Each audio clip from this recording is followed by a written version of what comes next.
Alrighty, I'll make a Discord announcement that I do at the start of every stream, definitely, I never forget. And then we'll be into this. Late night Etrians.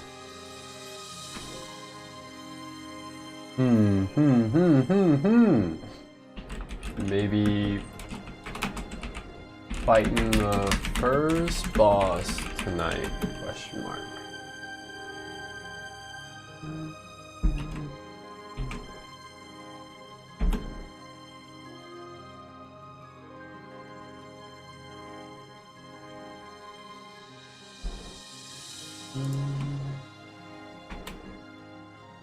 Alrighty.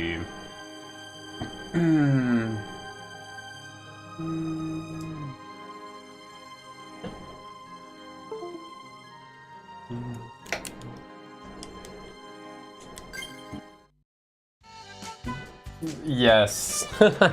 Yes. Yes. Yes.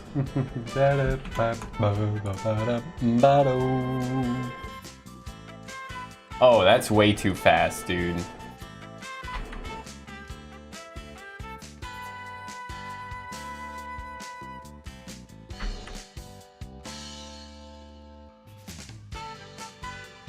Is this the right speed? I tried to grind out that quest that we needed yesterday.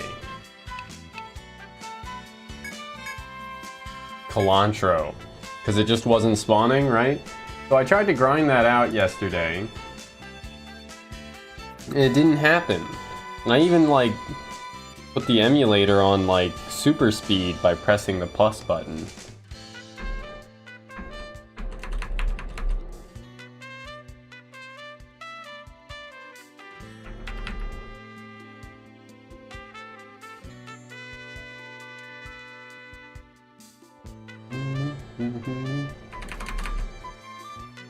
Yeah, you can hear it sped up now.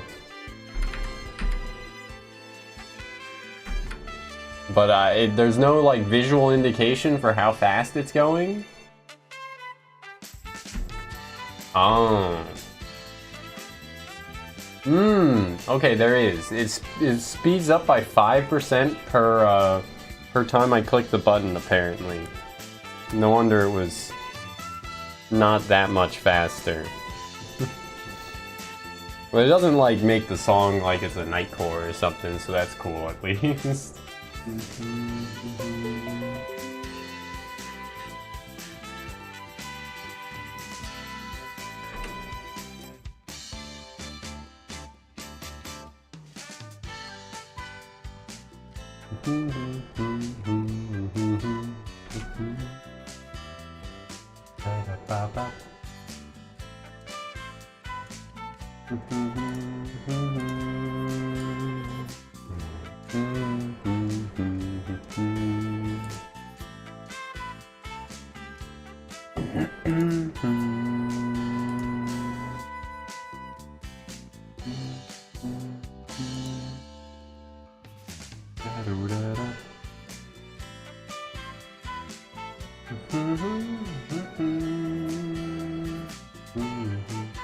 I guess that's that, yeah.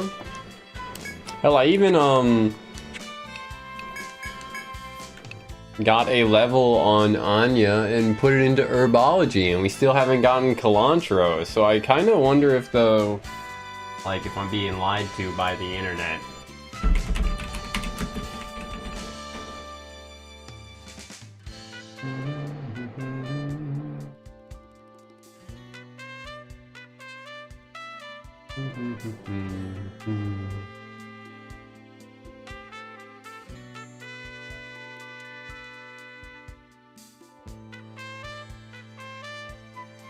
Okay, the rightmost square has a secret passage upwards where the herb is located. So it's not... Let's try that again.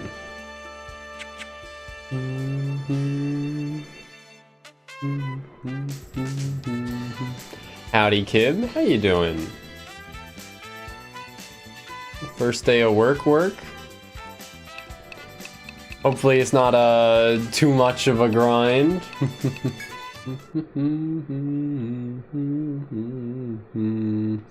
Yeah, I'm gonna be going back to work soon too. Took more than I needed of time off. Probably. But man, I gotta call the fucking like insurance and get a rental car to drive. Shit sucks.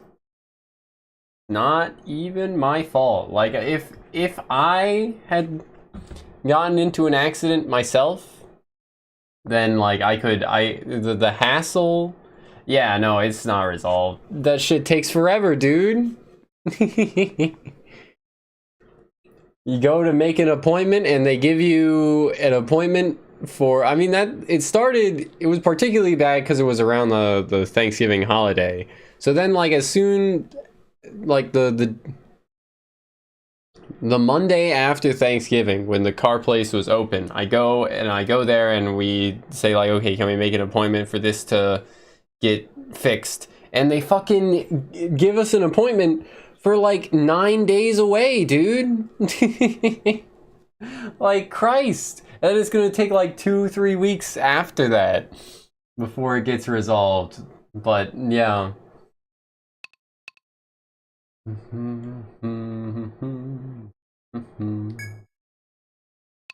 Shit sucks. Why do you need a car anyway? Well, if I wasn't working, as I haven't been this past however long, then yeah, I don't actually need a car, huh?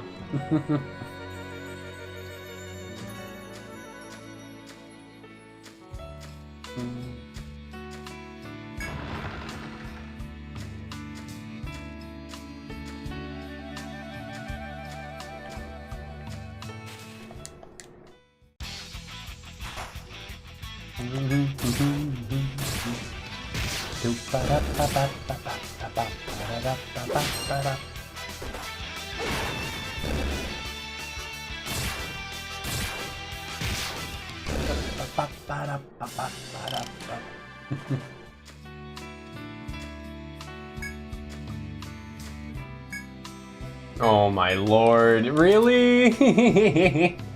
I feel so dumb, dude. But why the hell would the fucking wiki lie? Why would the wiki lie and say that it was a gather thing? That's so fucked up.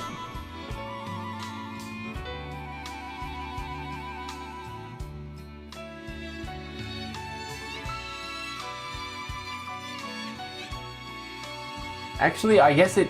Wait, what? Okay, so it both is and isn't. It wasn't necessarily lying to me, but it is a gather thing still. But I was misinterpreting its words. Fucking hell. Wrinkle your nose with some pungent scents. It seems to be coming from the plants that grow in the area. Right. You are right. Some pungent scent. Durian? EO3 had living durians that we got to fight all over.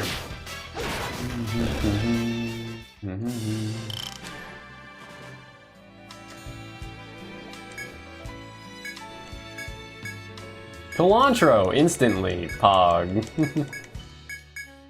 Oh, it only had like 1 or maybe it had 2 in it? Anyway.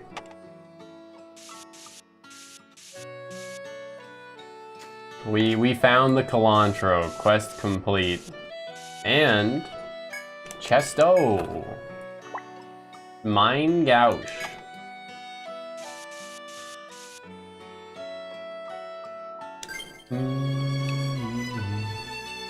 We also fought rotten fruit that just looked like durian but more orange as a late game enemy.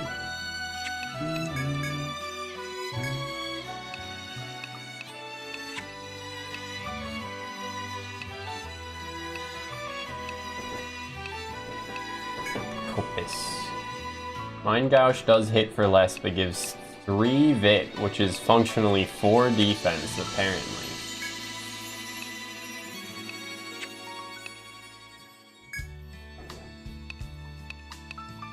The 1 tech boost probably isn't a huge impact.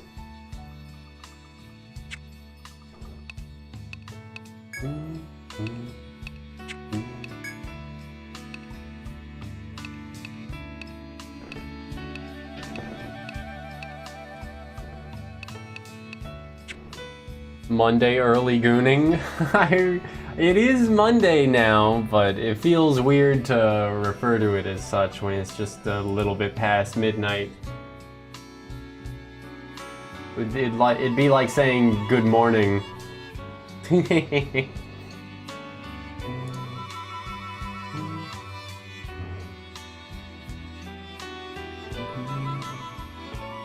One of my light bulbs is flickering, so I think I need to replace it soon.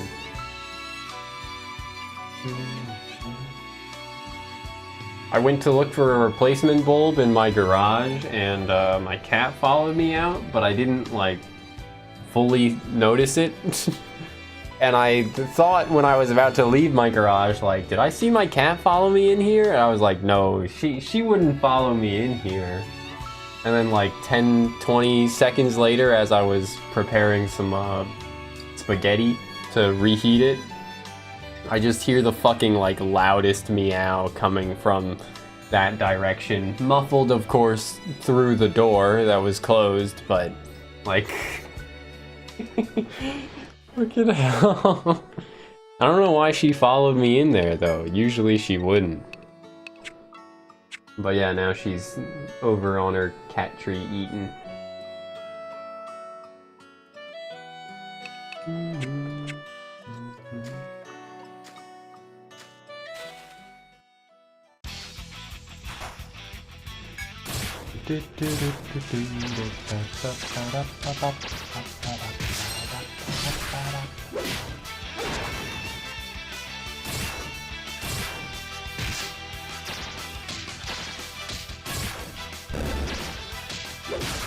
Oh my god, my whole party is blinded. But it doesn't matter. Let's gather here too.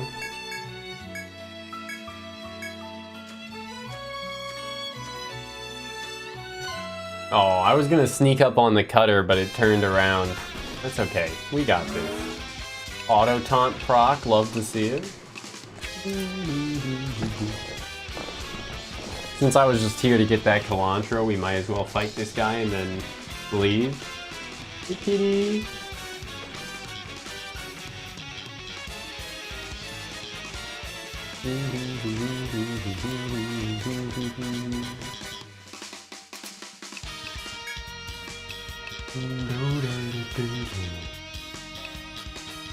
Oh yeah, we want to debuff his attack first and foremost, right?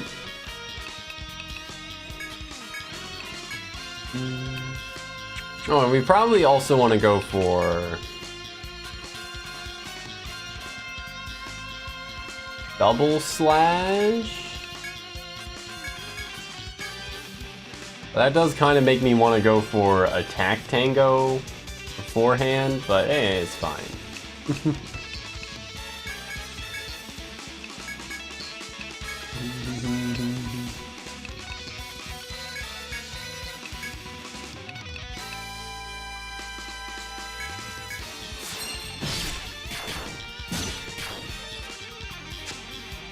Easy miss and easy blind application. You love to see it.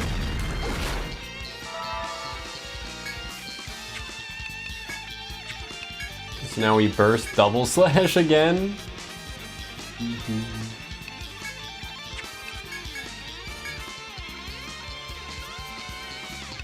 I should compare the damage between electric, what's it called? Electric Link and Sonic Raid.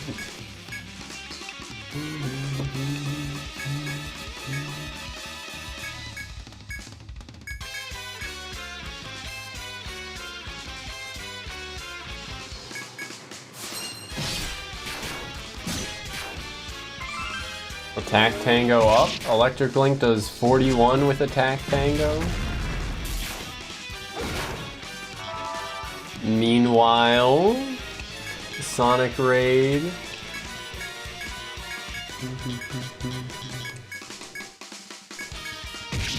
Goes 39. Okay, so elemental weakness is making up for, you know, the power difference between the attacks in a pretty meaningful way.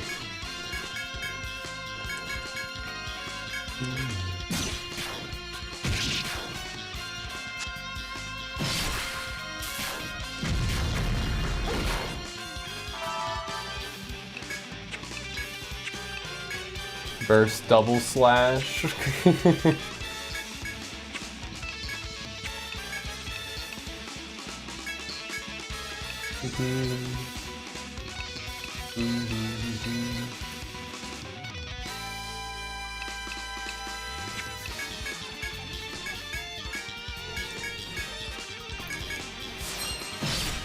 We run our sets and it's yeah, pretty easy.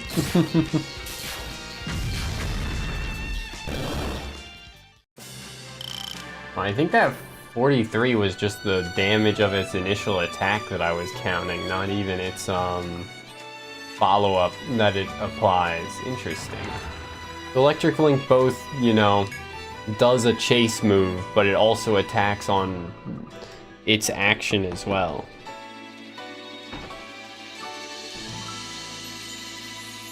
Oh, kitties are such weird animals. She wants to get up on her chair, but then she just wants to like pace around to the other side of it before hopping up for some reason. Anyway, we can now turn in that fucking cilantro quest. Report results. We get 2 nectar for it. Yippee!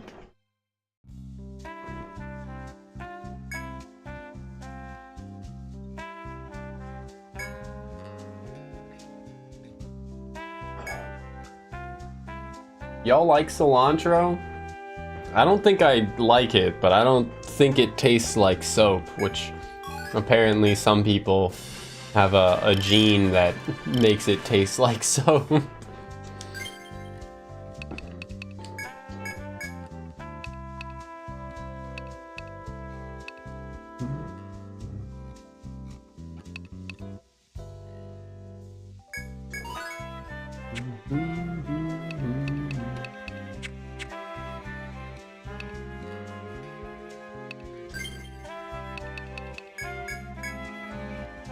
Let's see.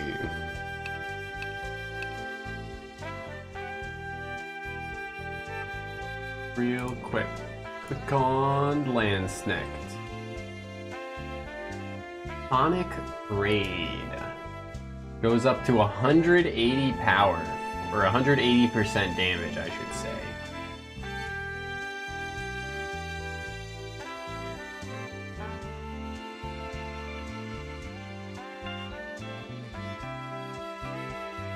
And it has priorities, though. Fucking hell, this skill simulator is pretty funny to read. Deals damage to one enemy at the start of the round. Damage type is based on the weapon equipped by the user. It has a -3 speed modifier at all levels, but also has priorities, so speed modifier is only considered when used with other priority moves. I mean, it's useful information, but like, it has priority but also a -3 speed modifier. Okay. Yeah, level 7 we got it at 166% damage. It's probably fine to go all in on it. I don't see, like, a priority move being a bad thing to spec into at any point, even if it's not, you know, the highest damage output, like, it goes first.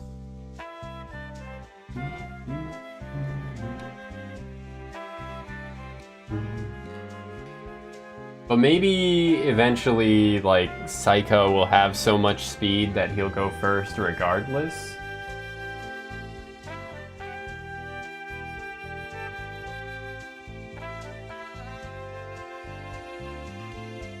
And there is also the passive skill initiative over here.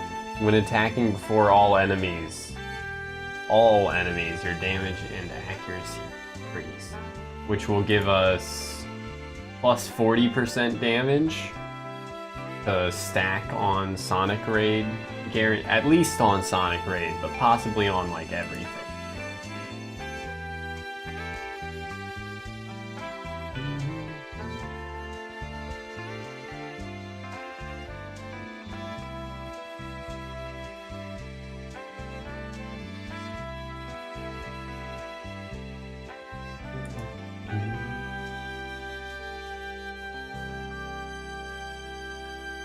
Let's see.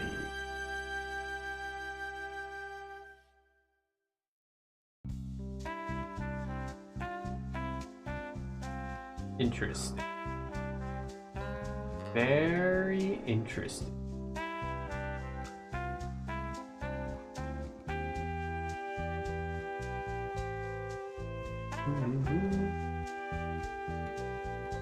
So eventually we'll have to choose between, I assume, maybe we won't have to choose, because can I say equip,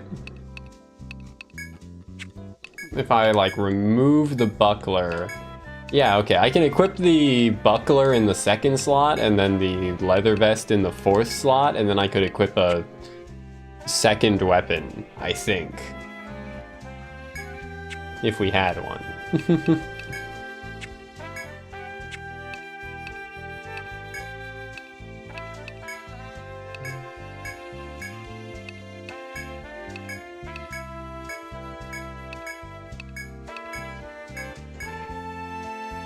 I think.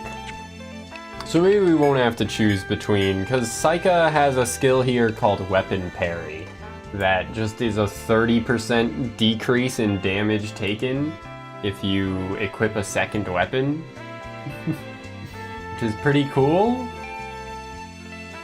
I imagine, yeah.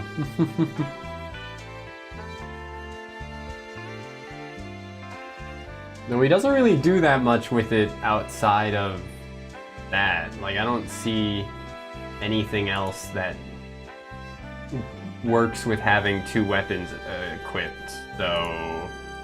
Maybe you'd have it so that you could use both sword and rapier skills simultaneously, because like Sword Tempest is a sword skill and Swift Stab is a rapier skill, but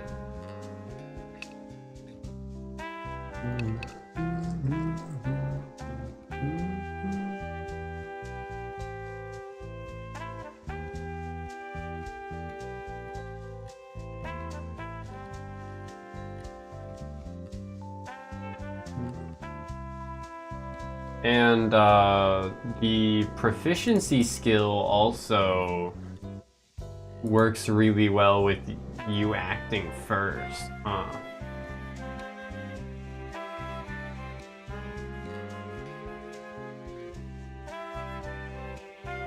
It says, whenever you attack an enemy, you greatly increase your party's damage and accuracy against that target for the rest of the round. I assume that means for an individual turn. So you want to attack first so that the enemy takes increased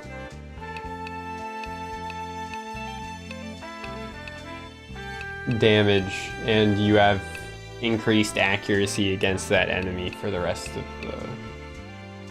the turn. Interesting.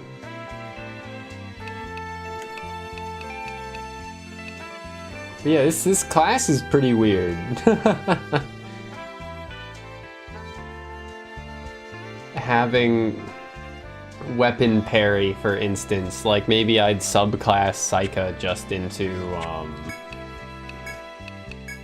Night Seeker just to get like can attack twice per turn if 2 weapons are equipped, scaling with follow trace and vice versa. Like if I subclass both of them into the other, because Nightseeker is already just like insanely fast. Saika has 12 agility, meanwhile Anya has 18, so definitely like could outspeed without needing to use the skill that gives priority.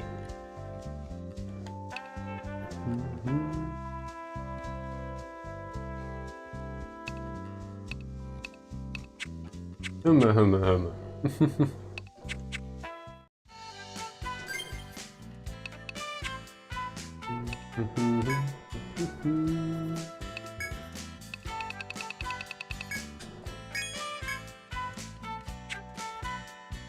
I don't know if I should sell that Mind Gouache.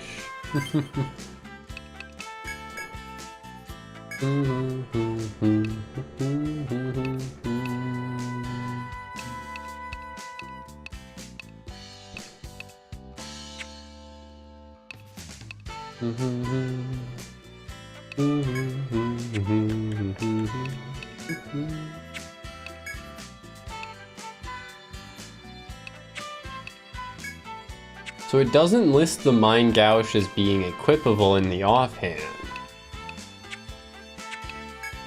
So would I have to spec into weapon parry to learn, or to be able to equip a second weapon at all with this class, or... Huh. Howdy Inky, how you doing?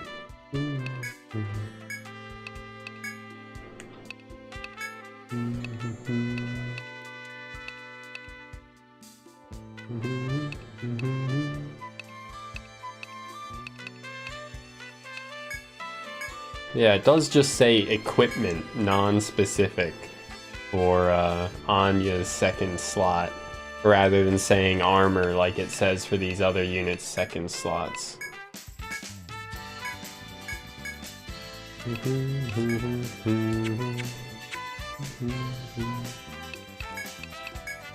Maybe since Anya's second attack damage is kind of ass right now anyway, I might as well just equip the Mind Gouache for the +4 defense. I don't know. Nah, fuck that. The attack boost, I assume, helps, right?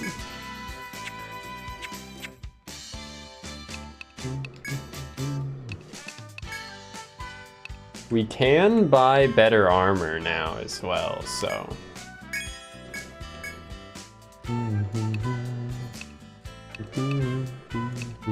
And Hobblejohn.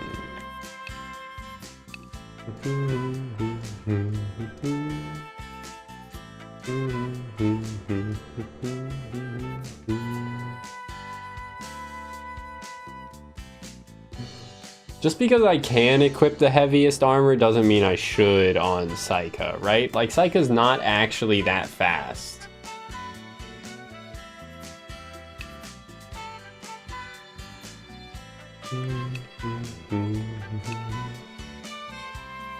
And so it would take a speed penalty for equipping heavier armor, right? We could just go for Hobblejohn, which is actually the exact same amount of defense as the Scale Mail.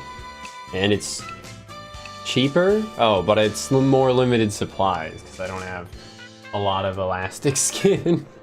Sure.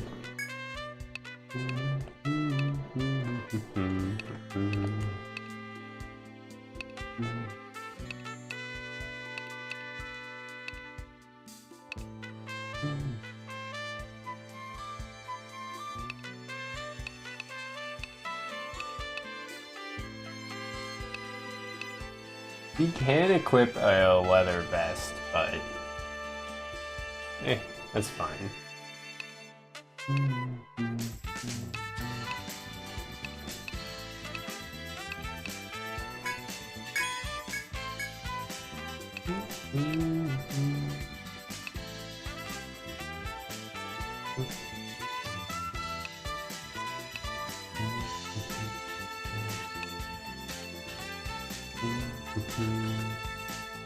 Yeah, I guess I'll buy strap shoes for her since she's on the front line, right?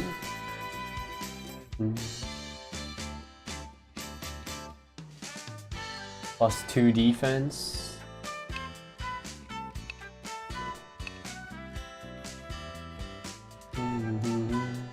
I assume the +20 max HP and +1 to all stats is more valuable than 5 defense, right? I don't know exactly how the damage calculations work in this game, but I'm under the impression that in most games, defense is kind of just like a flat amount taken off of incoming damage, and so max HP is almost always better.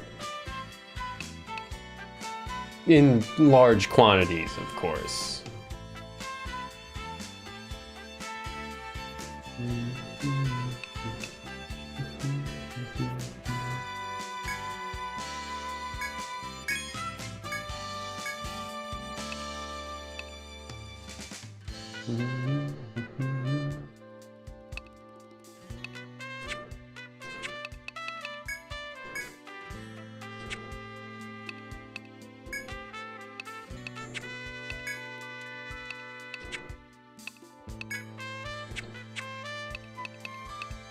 Okay, I can just sell these.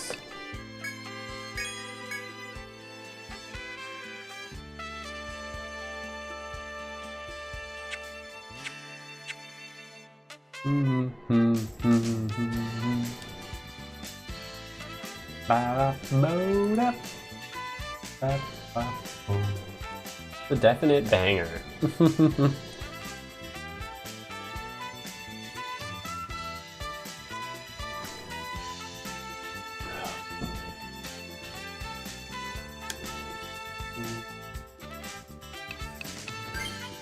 Everyone does still need to heal, okay.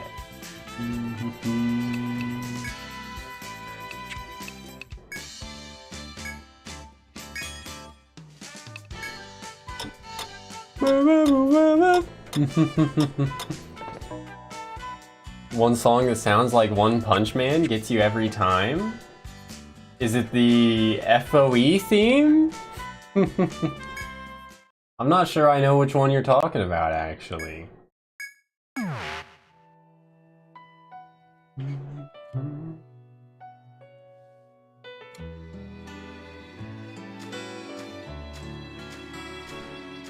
You'll point it out, I appreciate it.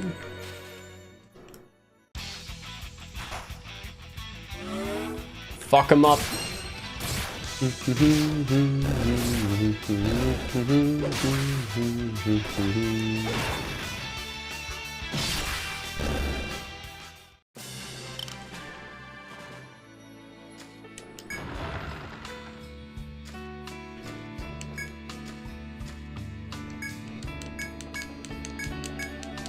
Small flower. You gotta get while the getting's good. Oh no.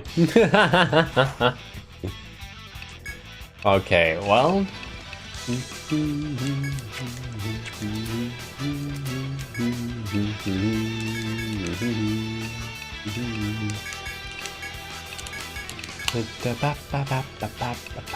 I need to kill this guy ASAP because of that FOE.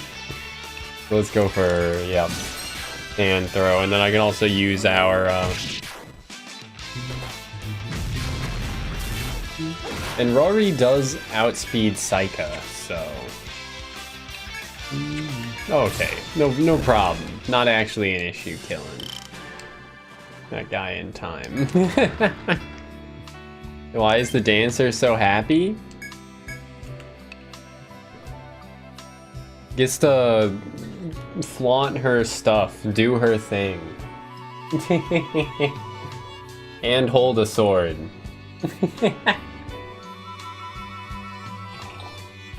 I don't know, actually. She looks a lot like the pink-haired troubadour in EO1.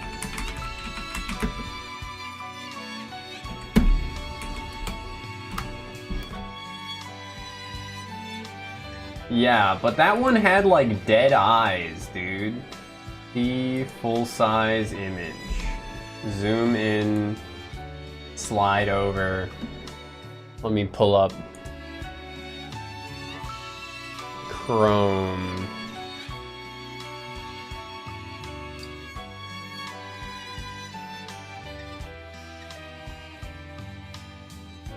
Yeah, she looks like very, very similar to this one. Obviously, they aren't meant to be the same person, but like twin tails, pink hair, they're both dancers, obviously, except she has tambourines and I guess sings because she's a troubadour. But she has dead fucking eyes. She's equally happy, but she looks unhinged as hell. Why do her eyes look so lifeless? She looks like she's gonna fucking kill you. Meanwhile, this troubadour does not look like she has lifeless eyes.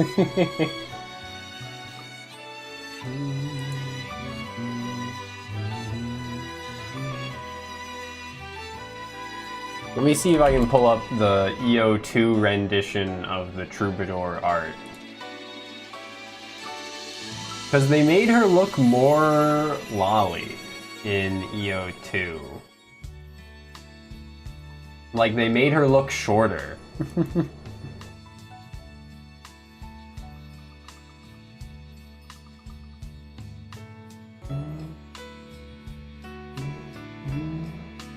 Mind break eyes. She didn't choose to be a troubadour.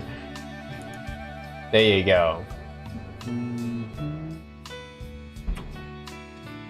I guess for comparison, open image in new tab. There we go. Yeah, this is how she looks in EO1, and then in EO2 she looks like this. Like, her eyes are still lifeless, but she looks less like she's gonna kill you. Less unhinged, equally lifeless. And she has that sword on her back. Where she doesn't have a weapon at all in her sprite here. But yeah.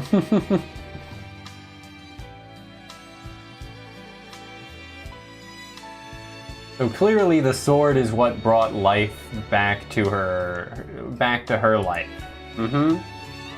The sword reinvigorated her, and as a result she's very proud of that sword and holds it delicately here. Look at how... And she's also taller now, or something. I don't know, man. But yeah, I am glad she looks so similar to that portrait from EO1 and 2. Was a big fan of that Rori Kamori. No, I think it's Kamochi. Yeah, the sword got her freedom back. Look at how, what is this, a Kaga fire emblem where the dancer was forced into dancing as a child slave, and then now that they're liberated from that slavery, from the hero's army, they choose to dance out of their own will now, or something. They choose to dance because it gives your other units an extra turn in combat. Thanks, Kaga.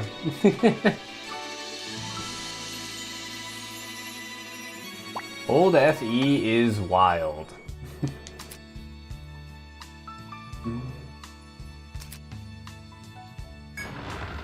Very symbolic.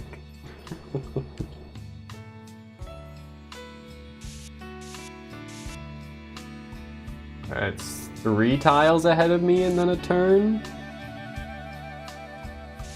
And 2 tiles and then a turn, and I think.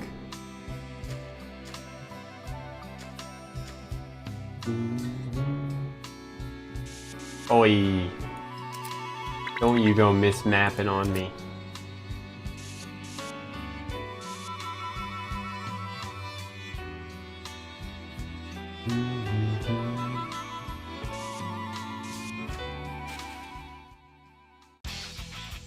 Frog. It's frogging time. They're all weak to ice.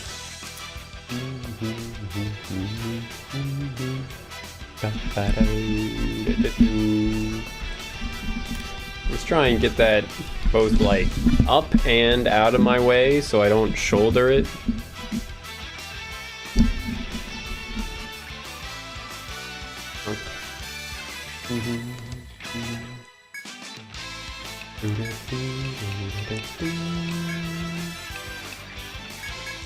Auto taunt didn't proc, so we go for that instantly.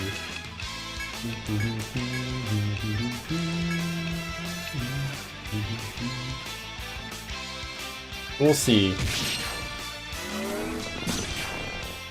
That didn't even kill, my god. That was a lot of damage. I mean, he's gotta be low now, but...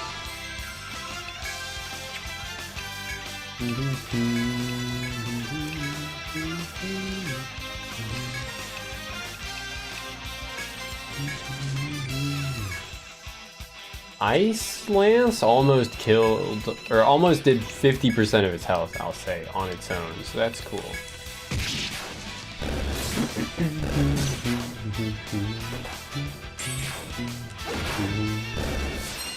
Okay. Frog fluid, baby. I don't know what the condition for that is, but we've gotten that conditional a lot. We do have a lot of Medicas. We also have Saika's Bandage that's at level 2. I think it would heal like 20 HP. Let's try it. Yeah, it heals 20 HP. That's good enough. We'll use it sparingly.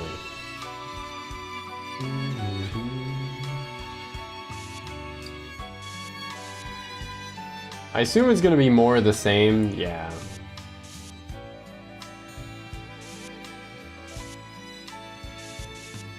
Where as soon as you walk forwards, it breaks through the branch, so... We dealt with this up here. So, just go the long way preemptively each time is simple advice, I guess. What's the point of this, though?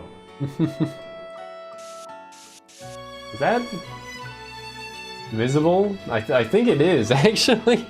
One of my light bulbs is flickering on and off. Oh, this is for the side quest. Okay. There's a gaping hole here that appears bottomless. Me when I'm a bottomless hole supervisor. Suddenly the hole has a bottom. Lose my job over it. I don't remember the AI generated green text well enough. But it seems harmless enough. Perhaps you must come here at night as the request mentioned. Oh, well.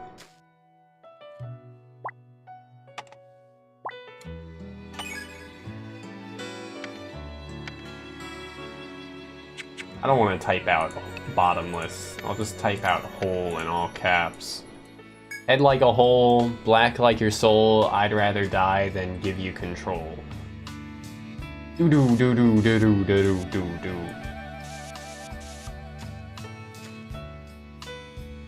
Ah, but then they mix it up here.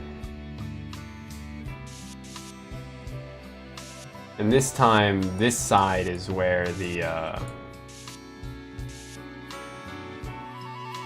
I think the farmer class is one of the best, like, ideas EO3 had. I'm a big fan. Possibly my favorite class in EO3. I used a farmer on my main party for the entirety of my first playthrough of EO3. And yeah, I don't regret it.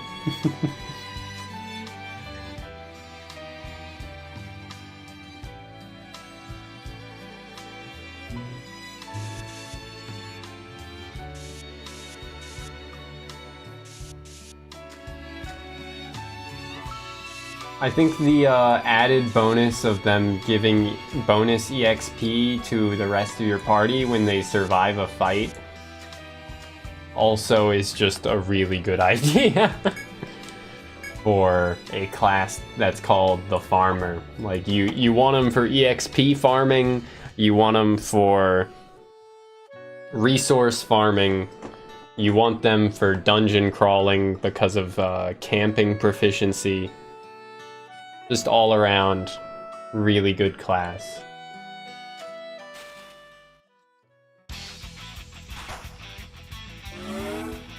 And their stat spread is fucking hilarious. Just throwing like a headbind and a leg bind on your like farmers. What, they can use like a hoe as a spear from the back line. So throwing a headbind forge and a leg bind forge on that spear, and then just letting them auto attack. They have the passive chance of dealing damage and also binding because of their insane luck. Is pretty high of a chance, actually. These guys are just weak to fire. They resist lightning, but they're also weak to slash. Okay, makes this easy.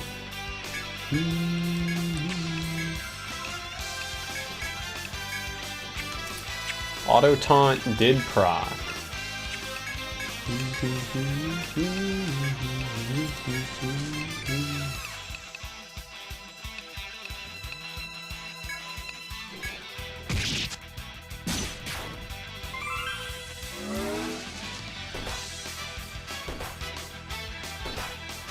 Damn, they are bullying Uri-chan. These guys have more HP than I thought they would.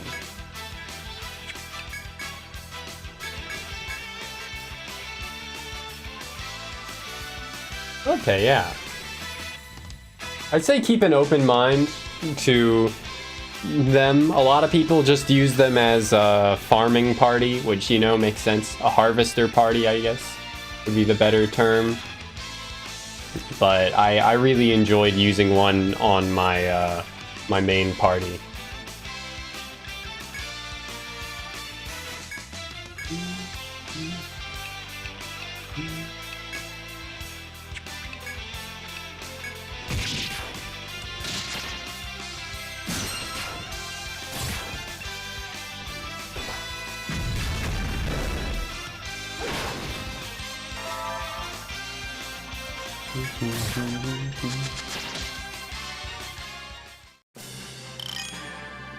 The ninja subclass helps them out a lot just because of their stat spread being so far leaning into luck.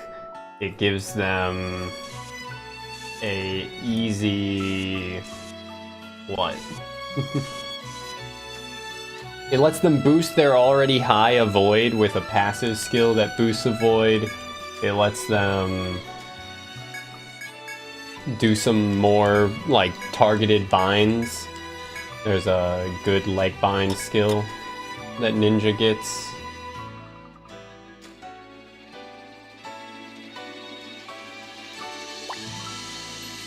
That might be about it.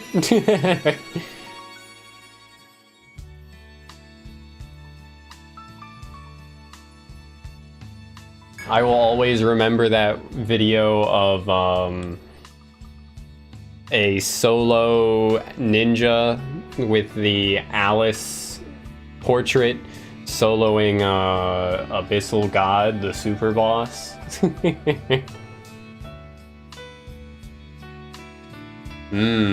Yeah.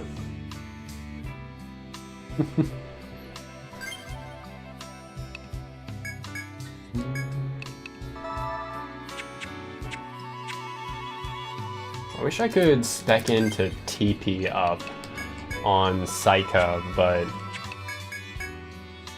not a thing you can spec into. No second screen with just stats to choose between on this game. The only stat Psycha can spec into is strength.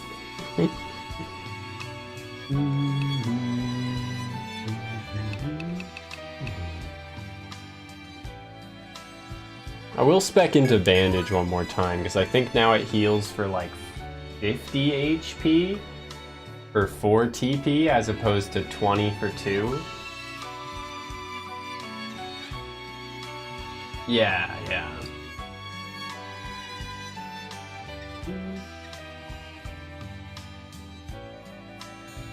And then one more point would keep it at 4 TP to heal for 60. But yeah, now that means, you know,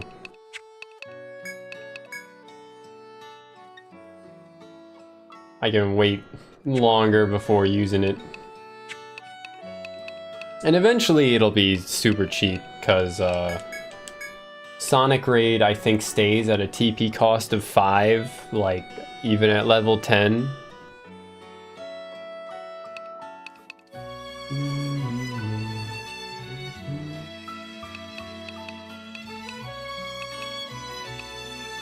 I assume some of these skills, yeah, later are gonna be pretty expensive, but seemingly, you know,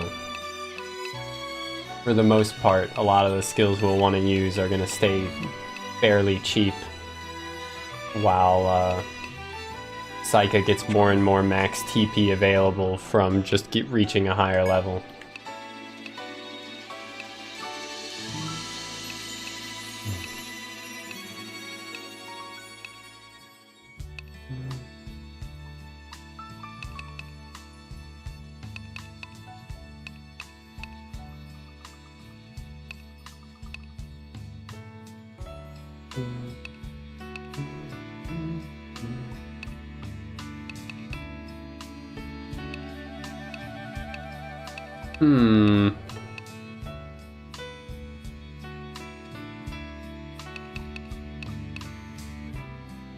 We've still got a bit before veteran skills.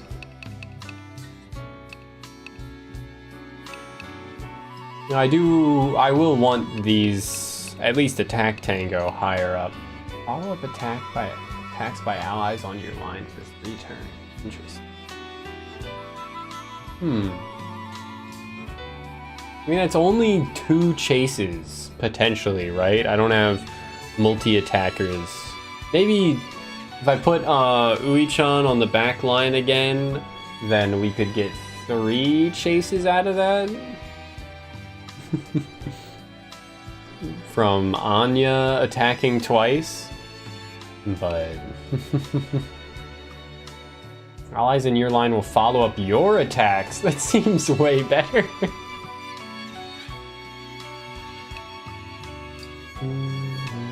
Because they still get their actions, and then, yeah. Okay, Rush Dance is just whole party chase.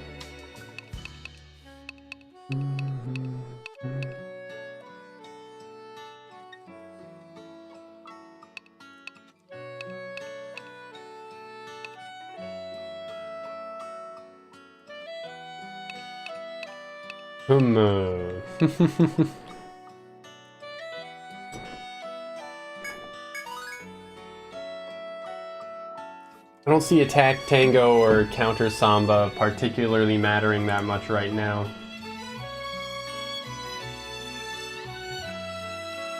Yeah, leveling each up would be like a 3 to 2% increase. Counter Samba would gain 5% damage, but would stay at a 60% counter chance, which just isn't really worth using, right? Like...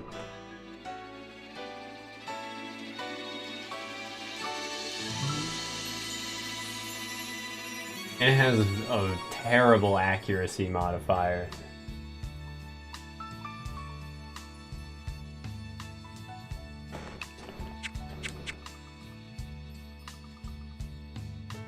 Yoink.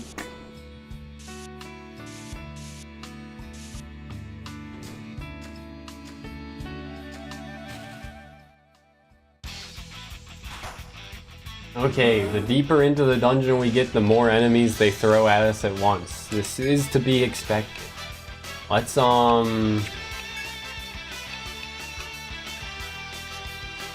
think Sonic Raid can just one-shot one of these.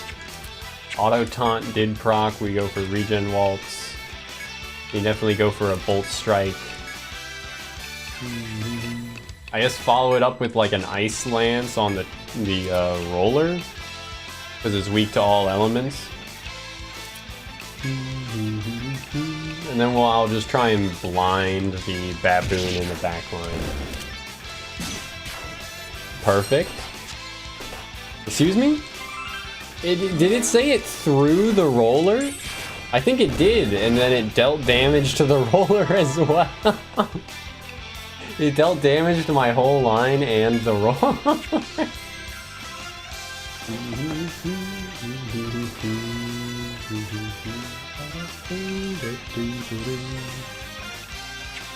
Monkey be ballin'.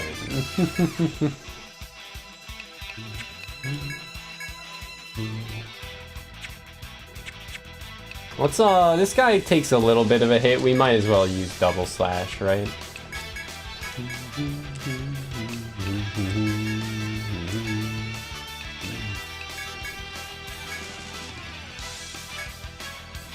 Monkey D nuts, yup.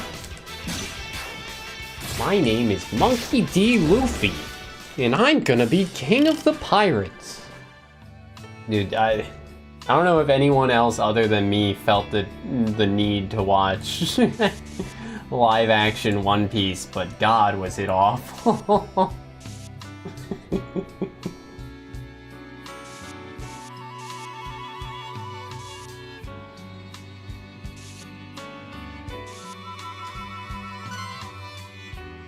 Hello.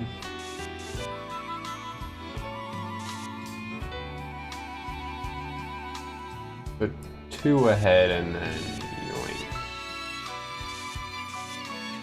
1, 2, 3 ahead. Yep, I'm mapping right.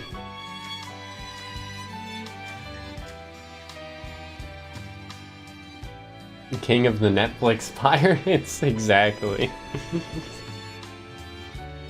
Yayo, yayo, dreamin'.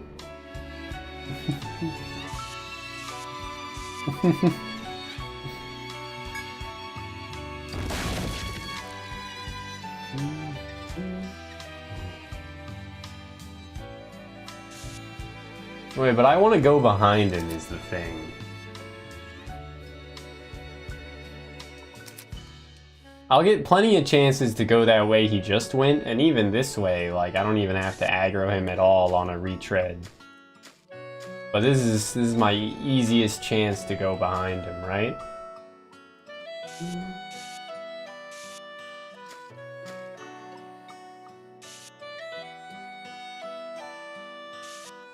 There's a door there?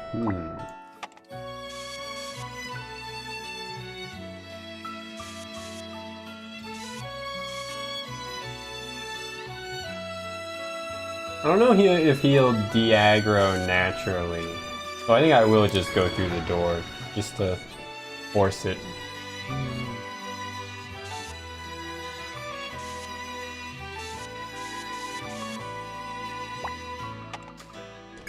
Yoink! Makana! Yo! That is really good. Don't mind if I do.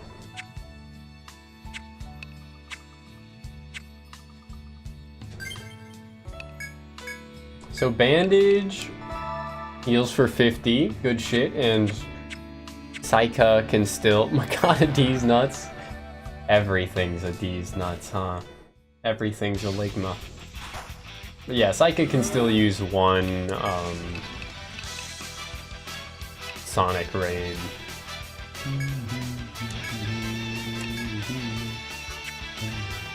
Auto Taunt did proc, nice. I'm not gonna bother with the regen waltz, I don't think, here.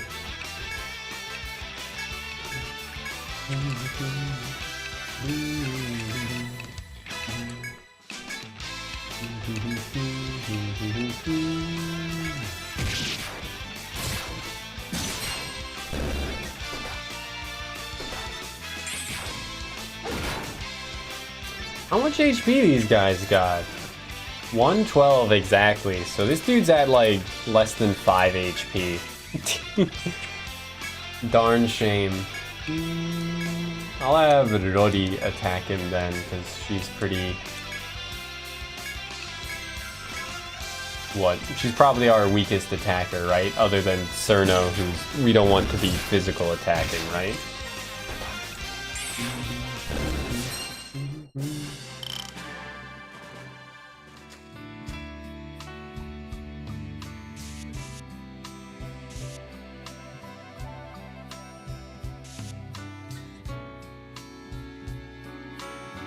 Huh.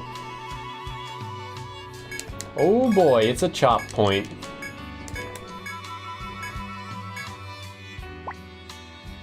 Kinda wish chop was represented with like an axe and not scissors, but... That's fine.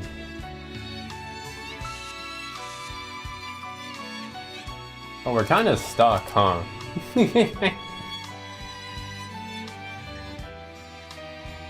Oh, no we aren't. Oh, nah, that's fine. You might fit through, but would be unable to come back. I don't think we're missing anything. Like, even though I haven't walked those tiles, it seems fine. One way.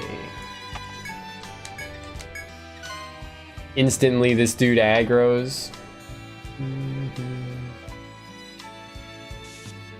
Also, we can see now that there's only one tile there.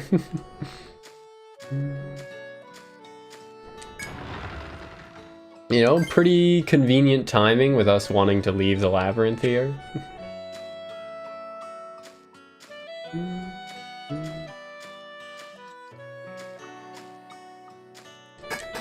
You will never get this. You will never get this.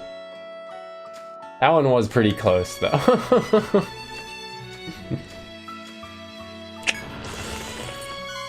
Speaking of close, dude, yoy! Yoy, yoy, yoy.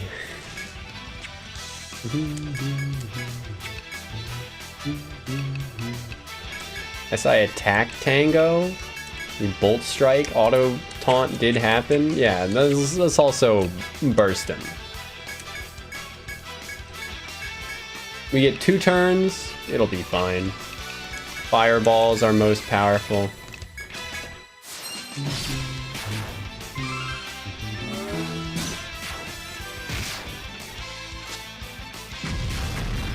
Okay. The baboon bone.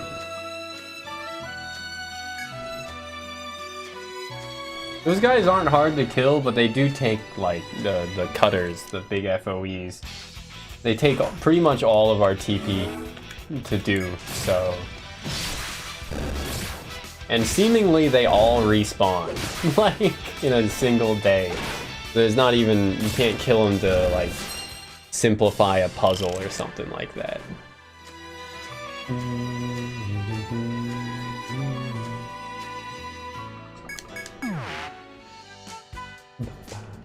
A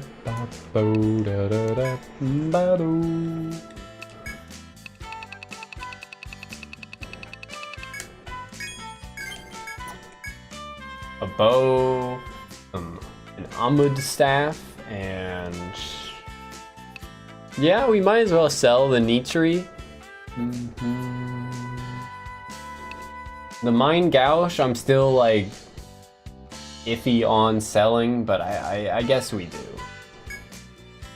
It's only 3 vid, right? Like, before too long, other equipment will outpace that anyway.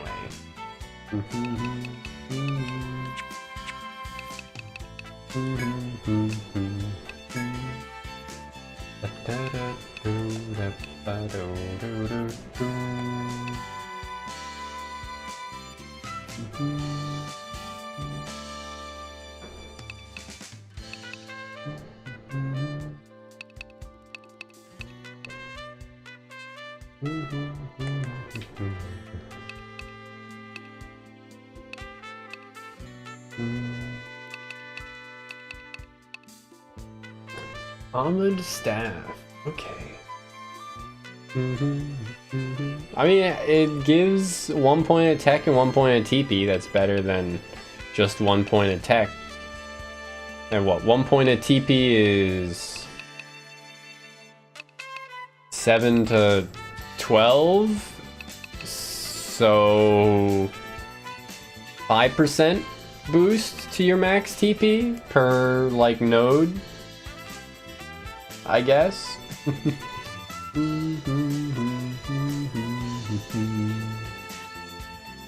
Sure.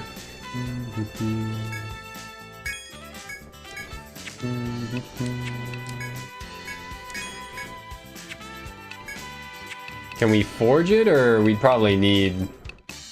Nope, you can't forge it. Okay then.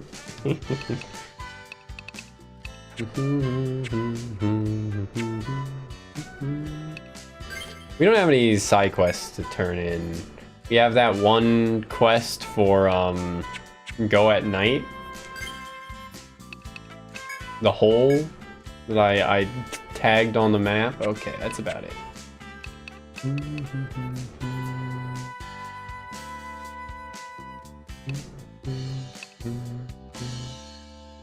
I think we're probably still far too weak to face the overworld FOEs as well. So I'll just click stay until evening. And that way it will be nighttime.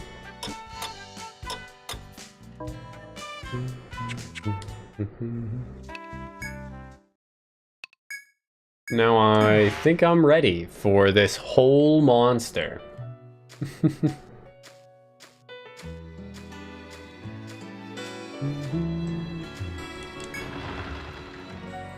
I guess I should check the UI a bit more for seeing if any monsters have conditionals. I think it'll tell us. That's not the button I wanted to click. But that's okay, I guess.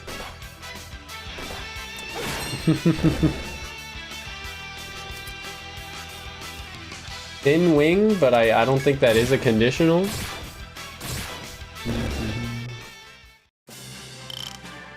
That's a lot of drops, dude. The item drop rate's pretty crazy. The bag limit's still like 60, right? Yeah, because I noticed that we sold like 50, not 50, we sold like 30 some odd things when we got back mere moments ago to the town. That wasn't like a super long dungeon run or anything. So I should probably consider using these warding bells at the very least, or using the medicas, you know, actually. Storing Ariadna threads. I think we got a bunch of quest rewards and I don't need them. Maybe just use them. Ooh, power book. Who do we want to use that on? I guess we just use it on Psycho?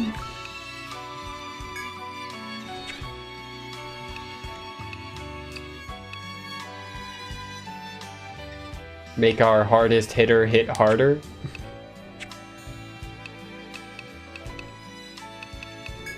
Well, it feels a bit odd. But yeah, like...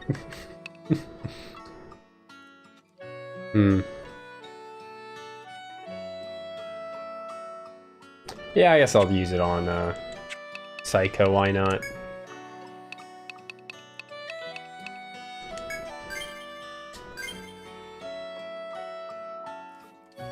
Excuse me? You can only get plus 10 to an individual stat from stat boosting items?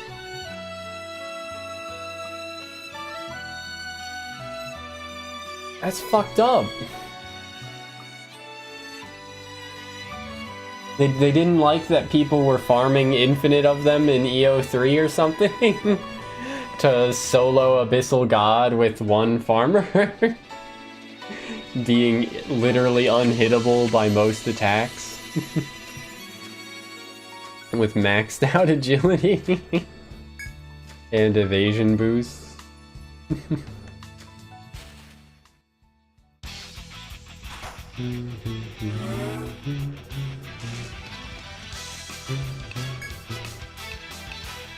Yeah, I guess they were.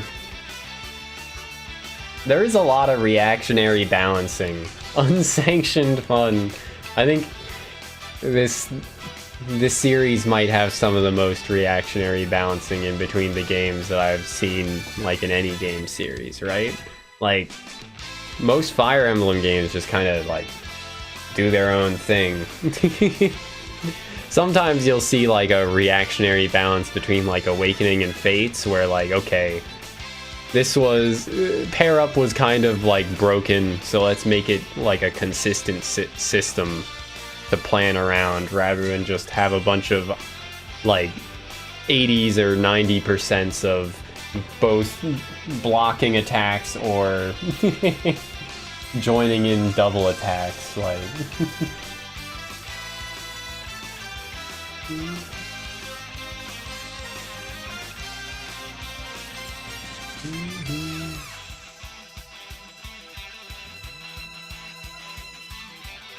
I don't think we need to do shit. Just go for attack tango. They resist lightning, so...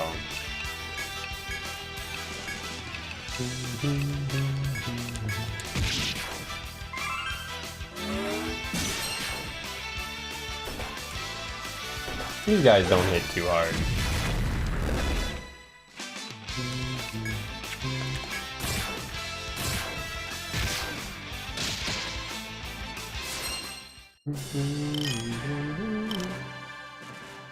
Let's go.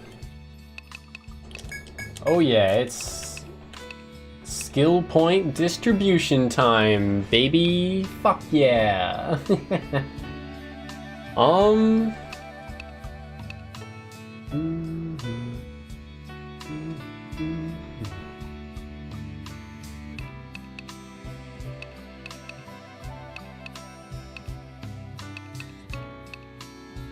Increase the chance of acting first in battle. Eh.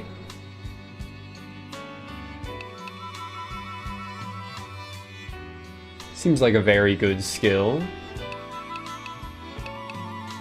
But I guess we just spec into, like, Shadow Cloak, or maybe Blade Flurry, but... Yeah, Blade Flurry will have more of an immediate impact, though I also don't auto-attack all that much with her, considering how cheap Sand Throw is, like... And the fact that we have her as a backliner, like... But, it's fine. I saw Shadow Cloak then. We'll unlock Auto Cloak. I think Shadow Cloak only becomes cheaper as well, which is good, but we ain't using it in the, like, immediate... Yeah, so we probably don't max Shadow Cloak, at least not for now, and just put our next levels into Auto Cloak.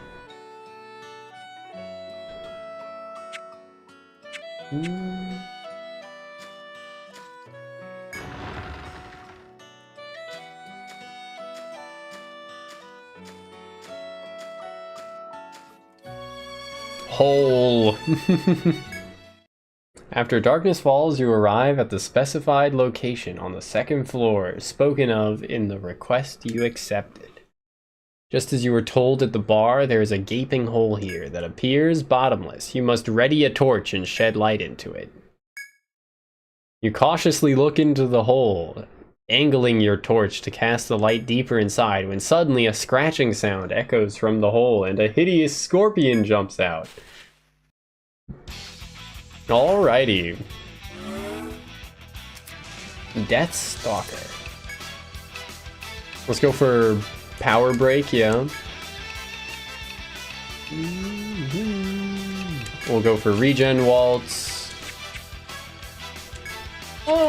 Let's use Double Slash too, yeah. We have 5 points. We might as well use them. Regen. It's a scorpion. It's gonna like poison me, right? maybe refresh first.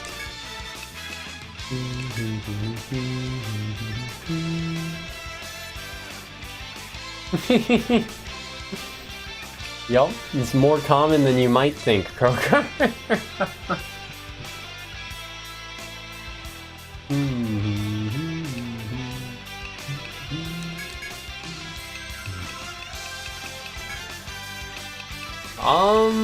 I'm just gonna assume fire on it. It's a thing of nature, right?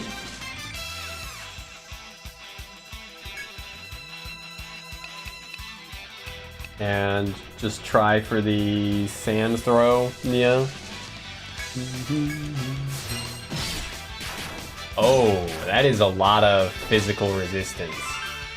Okay, it's not poison, it's paralysis. Interesting. But despite its high physical resistance, it's going. It just instantly got nuked by elemental attacks. So, all right.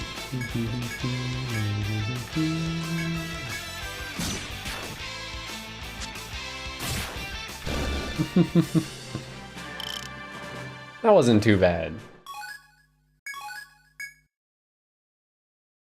You managed to defeat the hideous scorpion. Your previous experience has not shown the second floor to be a habitat for scorpions. You wonder where it came from. It raises several questions, but for now you write your report on a scroll that you might deliver to the bar. Okay.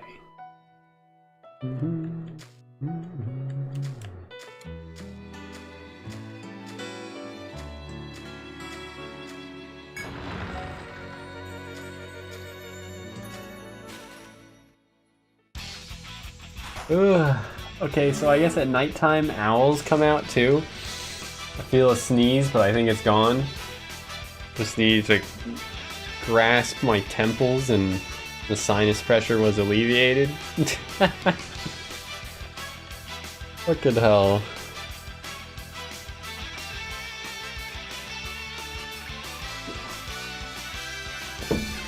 Human body's weird sometimes, man.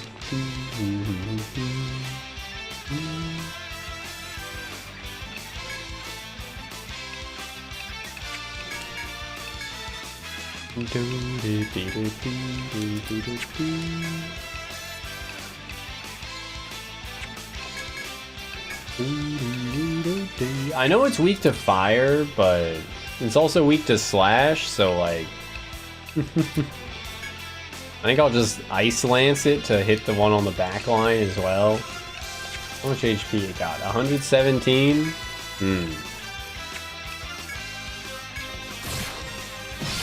Just attack it with Anya.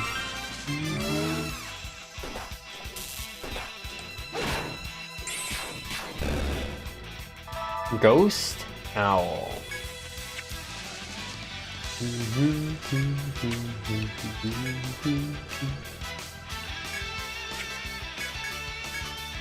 I don't think it's weak to ice. It didn't take very much damage from that, at the very least. We can try Bolt Strike again.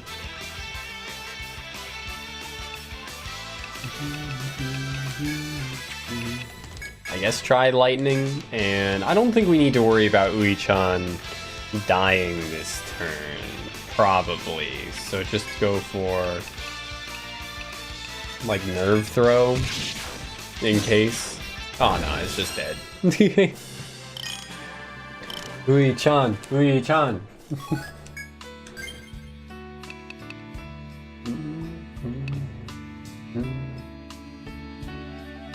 I wonder if I could get that as a sound bite.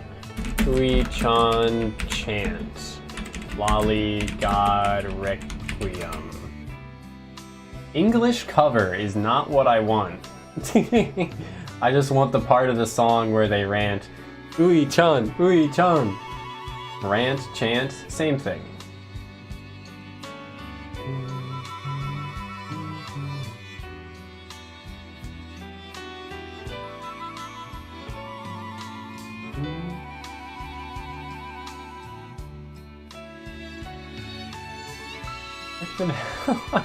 From a brief Google search of Ui-chan chant Lollygod Requiem, I got linked to r/Japanese people Twitter, where the official the Reddit's like site-wide banner, I guess, that displays I think everywhere is just showing a loop of the fucking music video. Cool. Very funny.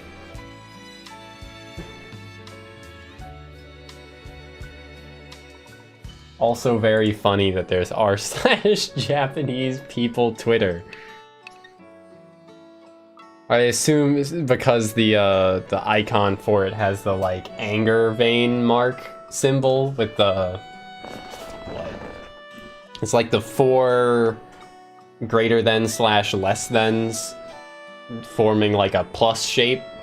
That one, or an X shape you'd see on the side of a character's head. I assume it's there. It's created for posting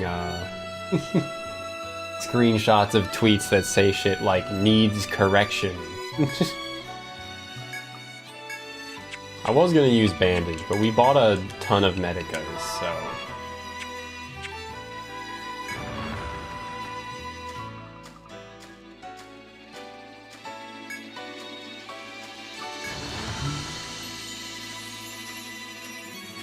Oh, this dude just comes out instantly. Big roller. But maybe he just paces on his own. I don't think he's like aggroed. We're too far for him to be aggroed, right?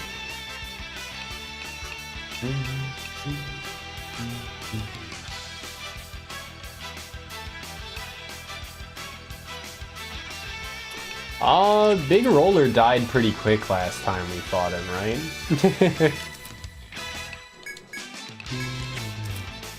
Auto taunt did proc, that's good to see.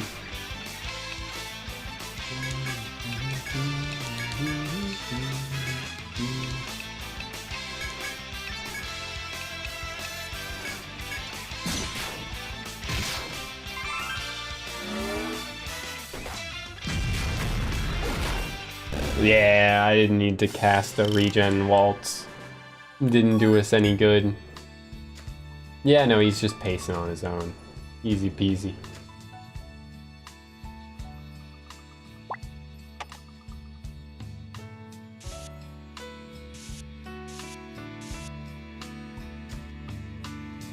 It's really just a like weird little dead end, huh?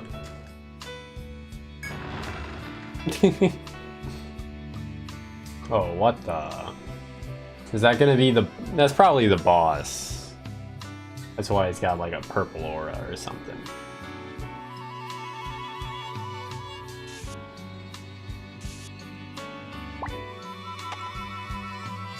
One-eyed, one-horned, flying purple people here.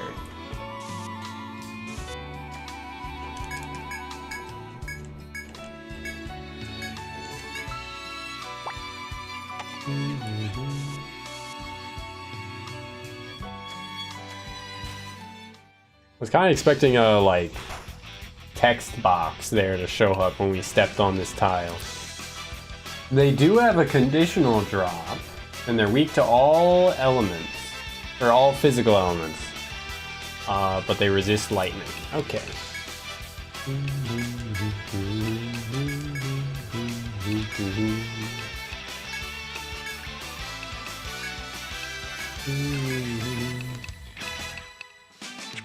Let's just use double slash on one to help out. We can use Sonic Raid on the other to apply the class damage modifier, class skill damage modifier to all who target those two after. And then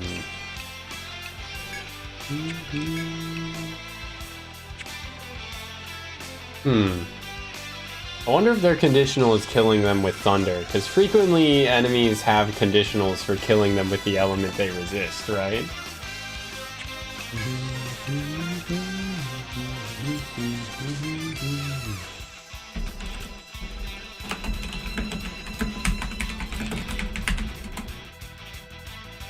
Hypnosis Owl, or Ghost Owl. EO4, Shocked Talon. Defeat it with a Volt Attack. Of course. Yeah, I can probably just rely on my intuition at this point, but I still feel like looking these things up.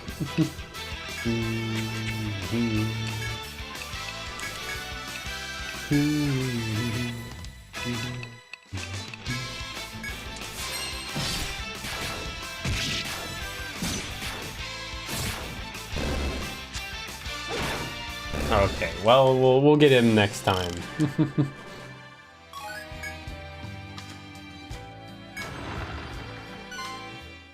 When you open the door and enter the hall, you are faced with battered armor scattered everywhere. Oh, yep, take a step forwards, why don't you? At the center of these bloodstained heaps is a beast whose fur is stained crimson. This can only be the red-furred beast rumored to be attacking soldiers and explorers. Have a care, for the beast's eyes are narrowed as it readies itself for your approach. I guess we should just fight it? We aren't, like, bad on the TP situation.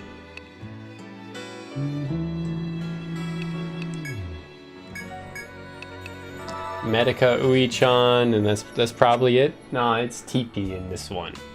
I put TP on my TP. I am Cornelio.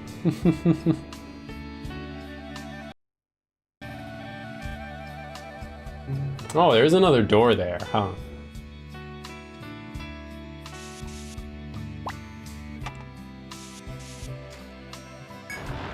Yeah, why not? Okay, an easy shortcut.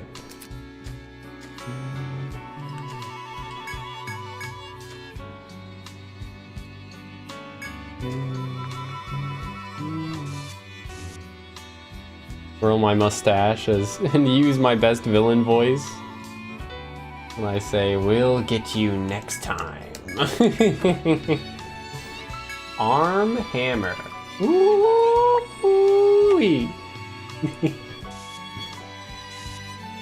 You know, that sounds pretty good. We don't have very much in the way of forgeable equipment, but we could forge this Copus on her to have double arm bind, and we could forge her Copus to have double arm bind as well.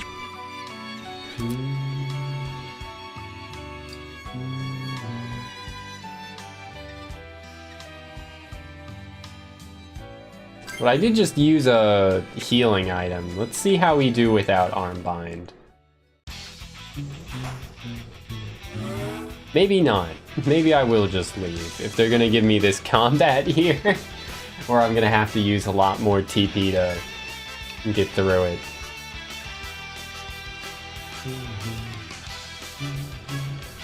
Oh yeah. You paint them floor color too? You know, it makes sense. If you do one, then I feel like there'd be higher odds of you doing the other too.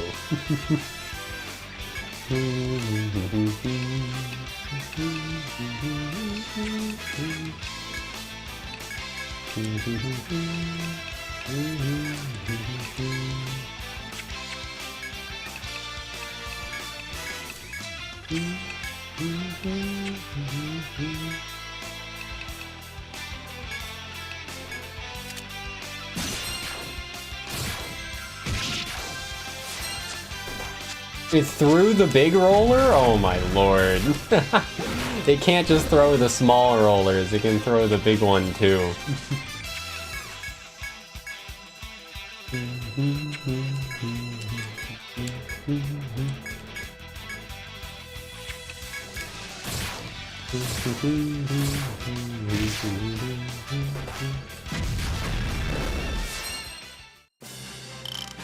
That's okay.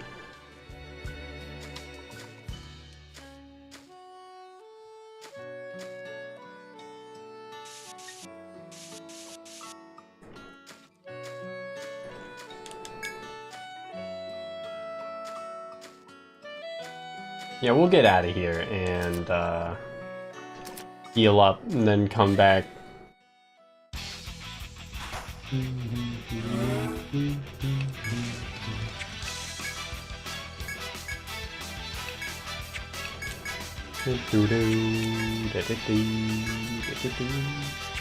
Nah, this isn't gonna last 2 turns.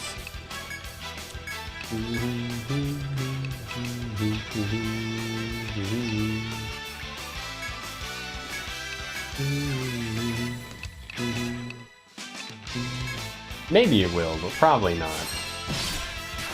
That's 120 damage and it's just dead right away. Sand throw, Rori. There you go, and that's his conditional. Shocked Talon, easy.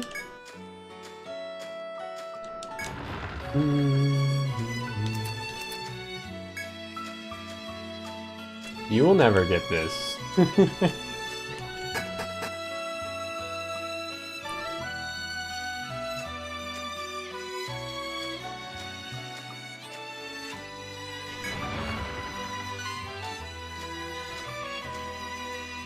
Oh, it's after midnight, so this take point respawn. So back through I go. Don't mind if I do. Yippee! I love harvesting aloe.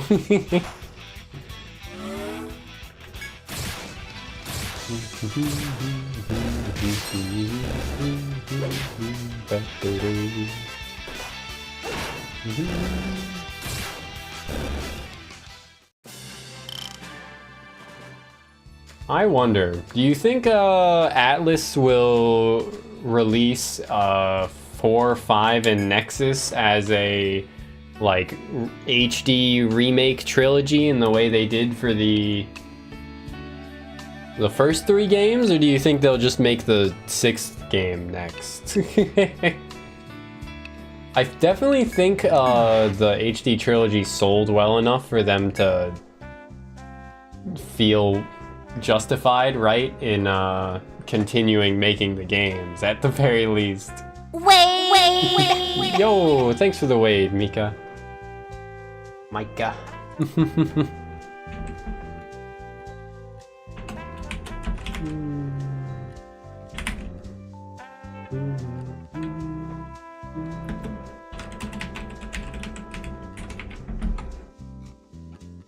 Did I misremember my own exclamation mark command?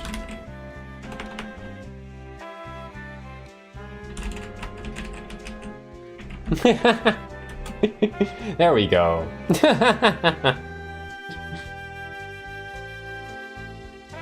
Oh doy. How was DQ5? Who did you or will you marry?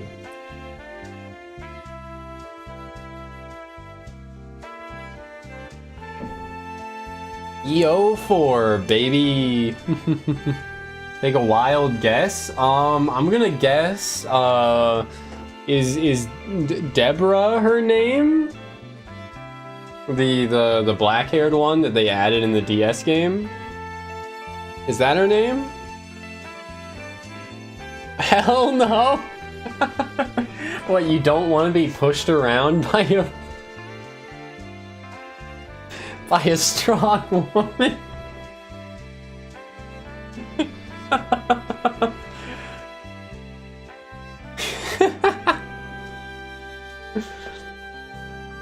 Yeah, I married the blue-haired one whose name escapes me when I played it. Nara.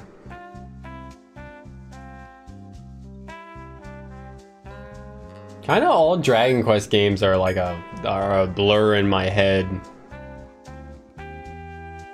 I played through, like, in the span of a year, I went from having, like, only played, like, maybe 20 hours of DQ11 to having played 11, 1, 2, 4, 5, 6. And then I've kind of, like, left 7 on the back burner since. And apparently HD 2D version of 3 is in playtesting now, so soon I will get to play 3 that everyone praises so much. You married Bianca. Okay, yeah, yeah.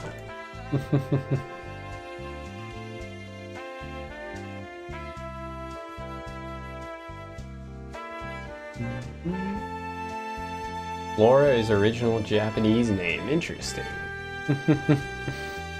So what you're saying is that the character named Flora in Fire Emblem Fates is a reference to Dragon Quest V.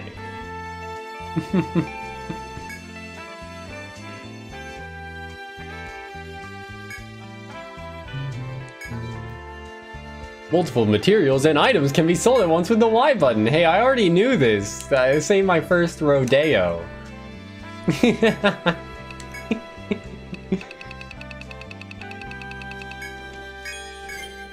Scramma sacks. And a critical belt we can now buy.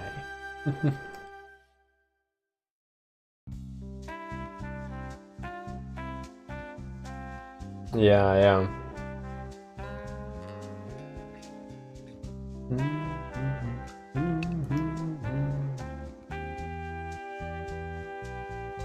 Flora is hot. Out of context. Yup. Yup.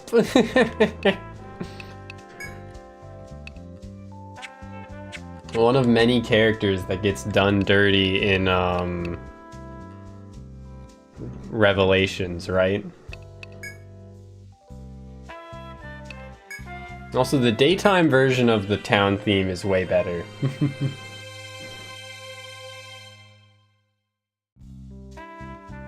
It's not like they're going anywhere. I'm sure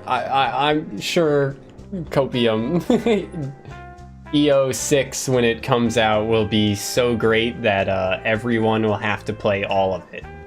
I believe. I mean, the UIs in like 5 and Nexus are really cool, so I assume the UI will be pretty cool in 6 as well. There's a 6th game, but it's called X in Japan, or Nexus here. It's just got a lot. There's very little, like, it's not that there's very little, but there's not like enough in the way of new content really for it to be a new game. Like the 6th game, I should say. Like its cast is entirely made up of classes from the previous games. So yeah. It's very similar to Monster Hunter Generations, actually. In fact, you go to a lot of dungeons from the previous games as well. And fight bosses from the previous games as well. So, the equivalent of, here's an area from other Monster Hunter games, and here's fan favorite monsters from other Monster Hunter games.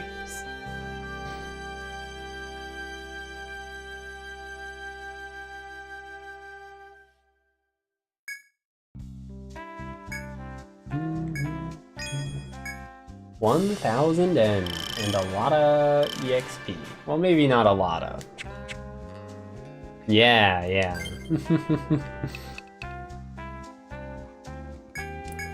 If only Fire Emblem fans loved a good anniversary title.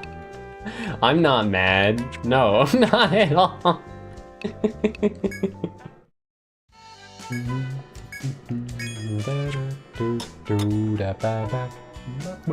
And now the daytime version of the theme starts. And boy, is it great. Oh yeah! So I got Saika, Totsuka Saika from Oregairu is the namesake. Pretty cool. Built around attacking quickly and debuffing enemies so that your other targets hit for more. Your other allies hit that target for more. Rodi, our dancer. Land Shark. I am gonna have her be a heal bot, I guess, is the hope. Also buffs, but the way this goon, Night Krogar, thanks for being here. It's always a pleasure. The way the dancer's built, or the way this game's skill system is built, locks you out of leveling into higher tier abilities until you hit specific level thresholds. So we gotta wait a bit before we can get full dance heal bot online.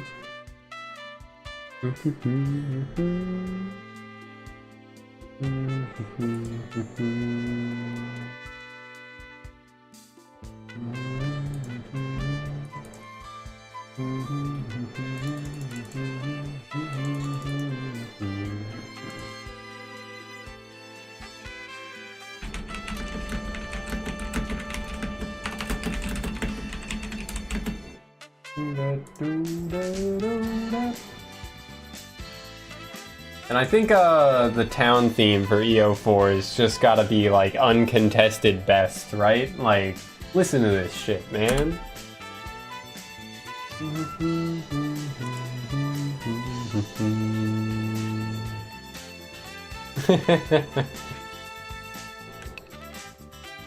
Oh, let me spec into Iron Wall. Our fortress, named after Ui-chan, Shigure Ui, the lolly dance viral meme of late. Pretty simple. You spec into her defense and you have her taunt the enemy or auto taunt the enemy to draw aggro. Later she'll get a skill that lets her just absorb all hits for the party, which is pretty crazy. Protects the party for this turn and takes any damage they would sustain. Like, wild.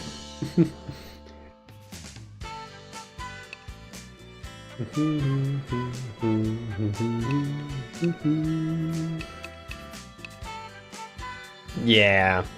I think this game's on the easier end, so you really don't need an armor unit, but if the game's gonna have the first lolly armor portrait, like, officially, then I'm gonna have to use it.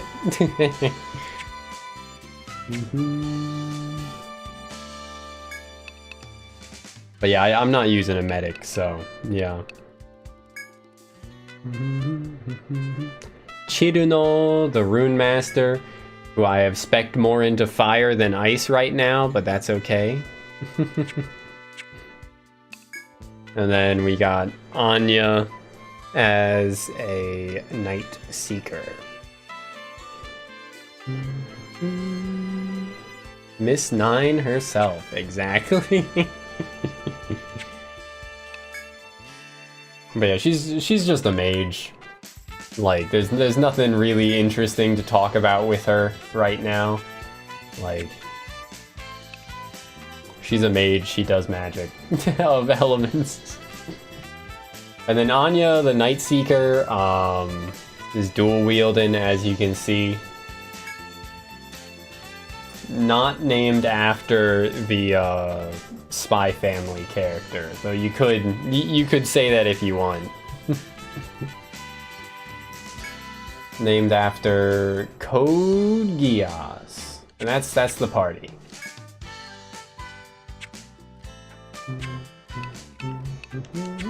Oh yeah, I was gonna forge Armbind since we unlocked it.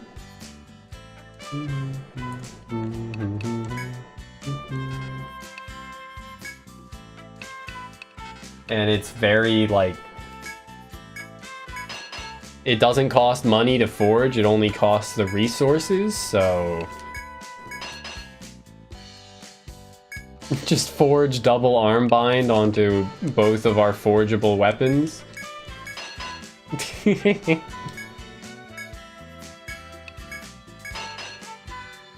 But yeah, I'm pretty happy with it. I think I'm gonna do something like very silly for this upcoming boss as well, because it sounds powerful. I think I'm gonna get a second Copus, or a third Copus really, and then I'm just gonna forge double Armbind on it again.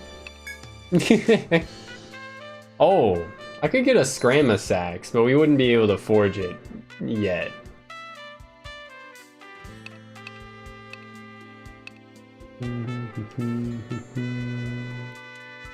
We could forge it. We could forge it. Yeah, I think... I mean, surely it's a boss. It's a big red bear that we've accepted a story mission to slay. It's gotta be a boss.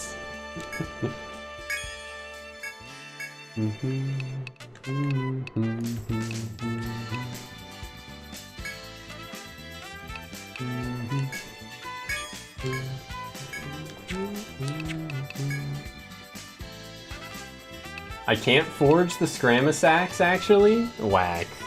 That's okay, though. BindBot is online. Since bind skills are locked to one class in this game, the sniper that I didn't choose, this is my solution. We just have Roddy with two arm bind and Anya with 2 swords with 2 arm bind. And we will bind this thing's arms.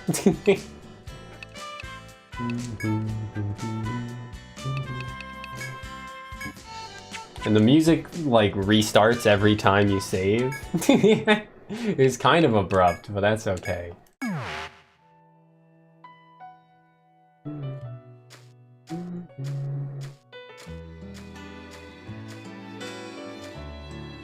They just had higher tier armor, or higher tier lollies. Higher quality Cunny was available elsewhere.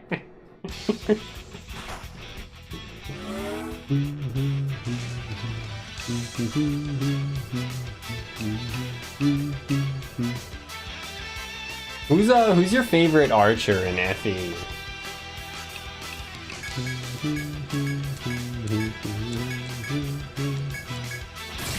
I think this should be fine. We can use a skill in the next turn if we need to. Nah, we don't need to. This FOE will not give me today.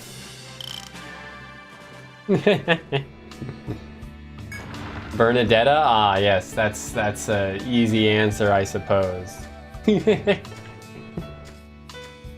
Think you like Rebecca? Rebecca's pretty cool.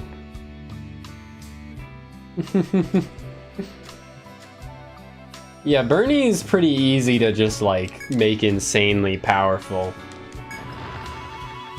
And isn't a game that lets you have close counter, right? So... not even, like, a liability. I'd have to say I probably like Namie the most. At least I've had the most fun using Namie as far as archers go. I feel like close counter kind of like changes how archers work. And Namie, you can just promote her into having swords, so... But maybe I like Sue the most, because how fucking silly it is when she's like kind of just one of the worst units consistently. Mostly just due to bad RNG, but then she's still useful, like...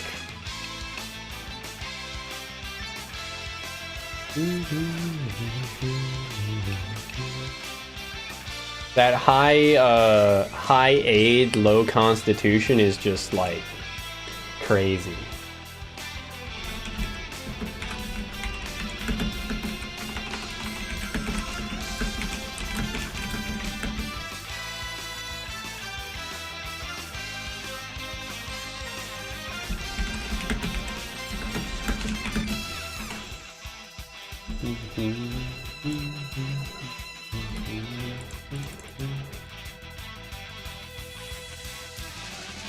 Yeah, I think, like, even after promotion, unpromoted Roy can rescue, Sue. So maybe Sue's my favorite archer.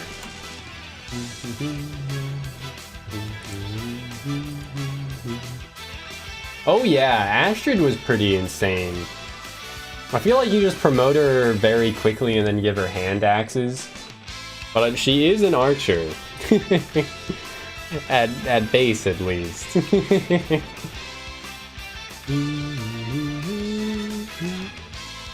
Maybe it says something that none of the archers I considered for favorites are actually bow locked.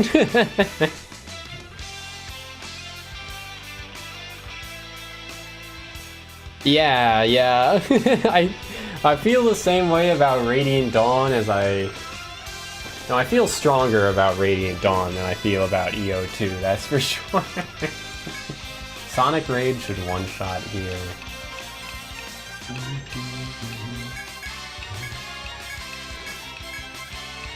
Well, Ice Lance to pierce to the back line.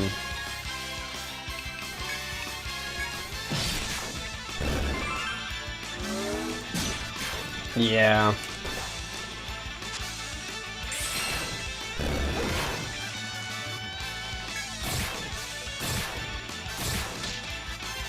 Ooh-wee, man. Ooh-wee.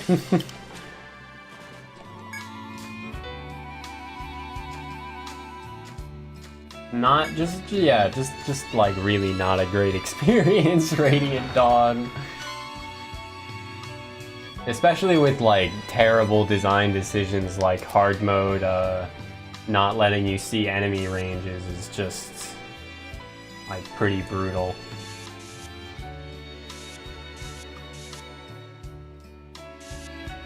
What else is there? They remove weapon triangle on hard mode as well, which is just kind of like it doesn't necessarily make the game. Does it make the game easier? I'm not sure, but it also removes a lot of the like fun dynamics of Fire Emblem. Like, what's the fucking point? I feel the same about Three Houses in a lot of ways. Like, anyway, cool boss theme. Let's go. Start with a burst.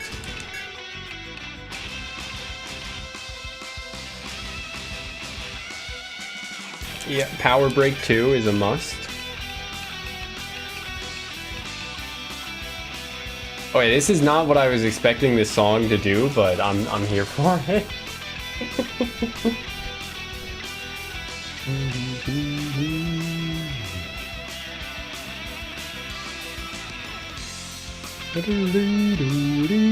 The hardest difficulty.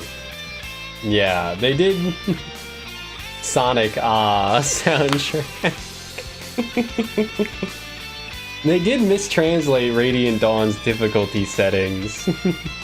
Does it sound like a Sonic soundtrack?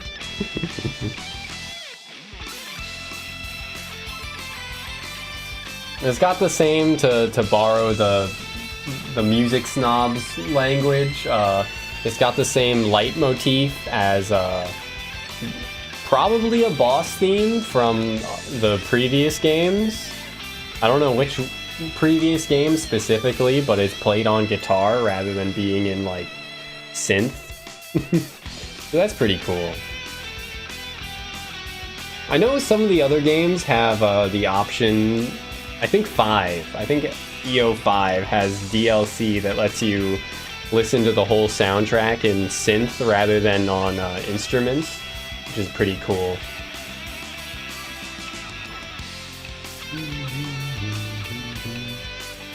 Let's start with a regen. Did auto taunt proc? It did, okay.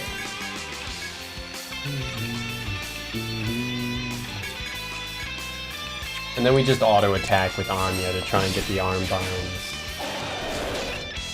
That was a lot of damage, dude.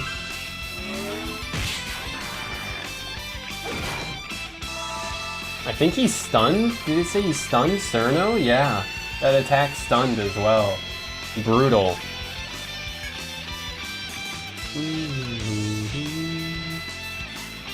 There's not much we can do about that at present either, huh? So I guess we use the burst skill guard order? Holy shit, dude, he's going off. I've already played Untold 1 in full. I didn't do the post game because, like, fuck that. The achievements is the only reason I did the post-game in the HD games.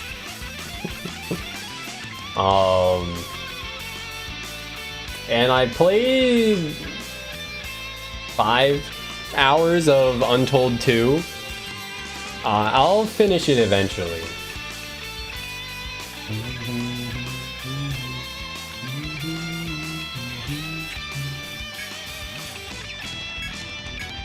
This guy's got a lot of HP, dude.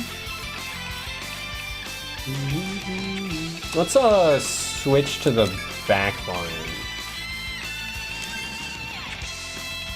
That's not how I wanted that to go, actually.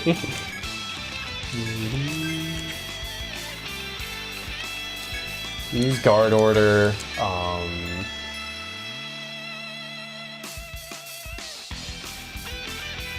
Sonic Raid, skills, Bolt Strike, Fireball, skills. We've already regen waltzed.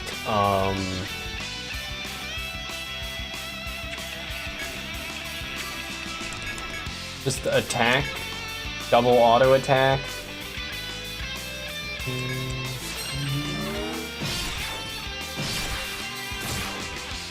Please proc Armbind. Okay, he didn't go for a party-wide attack that time, which is good.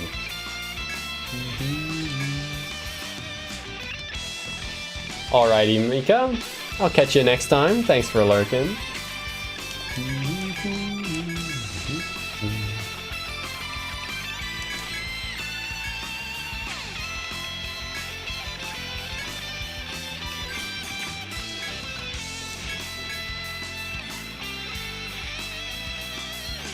Make a World of Warcraft character to play for 30 minutes? Pog. Does WoW give you like the first however many expansions free? Like FF14 would or whatever?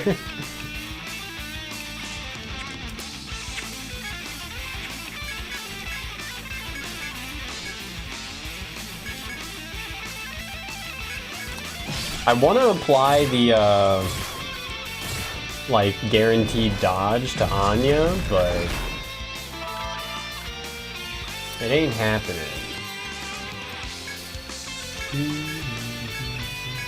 But I need Anya to try and apply Armbind, is why I'm not using it.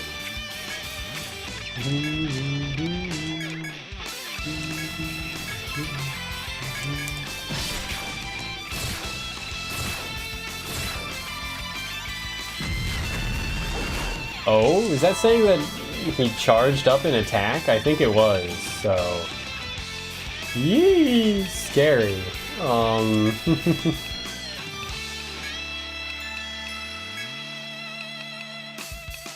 She definitely outspeeds to just go for Shadow Cloak. Oh, he charges up for 2 turns, huh? Well, shit. And I guess since Shadow Cloak's applied, try and go for the Armbind. Oh, it only hit 1 row. And play free up to level 20. Sounds far less generous, even posing for some super attacks, yeah. But okay, I didn't know WoW Classic would be free.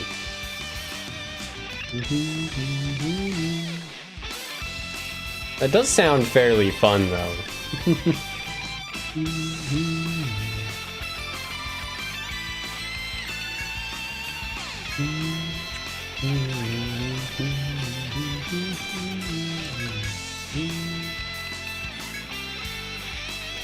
We gotta reapply Regen Waltz. We gotta reapply Taunt. Let's just have her toss a heal at Ui-chan and keep trying for Armbind. Oh my god, it's doing it again, dude.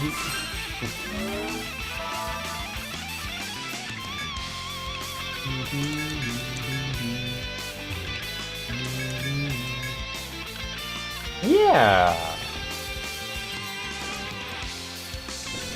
Yeah, I'll keep it in mind for Breeze. Might hop on it later.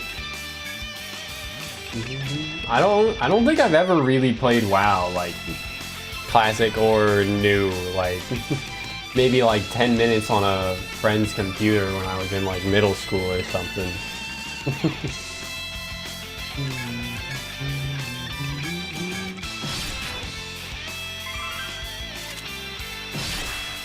Please get the armbind already.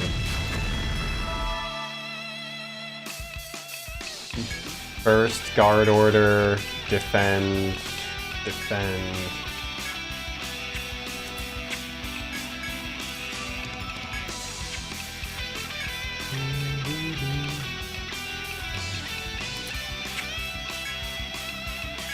Apply shadow cloak.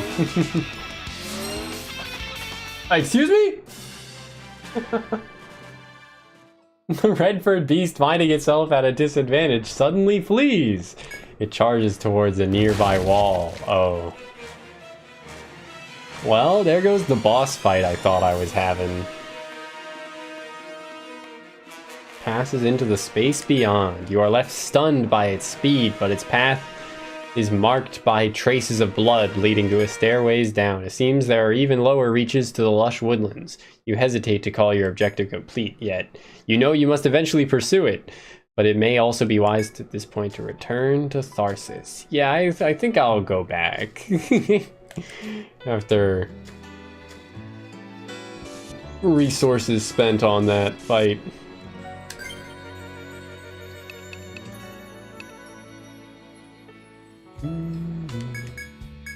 No EXP though. Well, I didn't spend a level up here, so. Alright, we've maxed out our TP boost on Chiruno.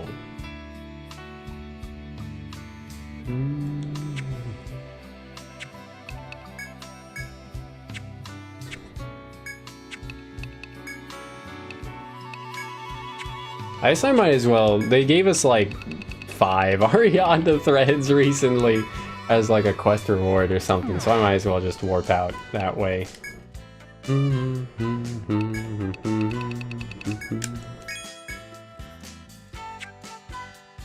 I can sell the town sword. Probably. Yeah. Because it's a rapier and no one else can use rapiers. Yet.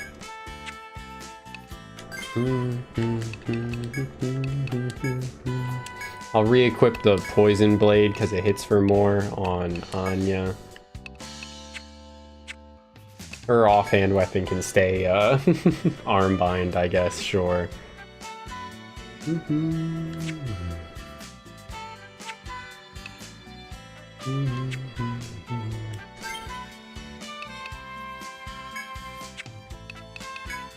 Missions. Okay, yeah. The mission is not marked as complete because we haven't killed the bear. I suppose that makes sense.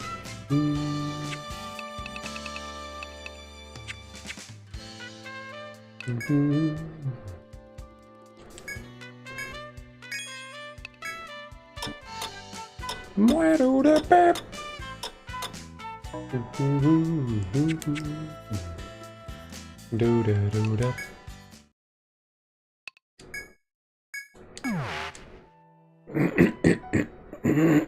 God damn.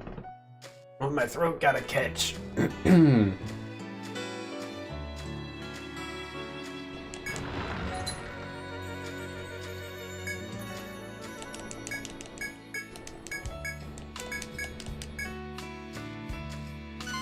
You will never get this. You will never get this.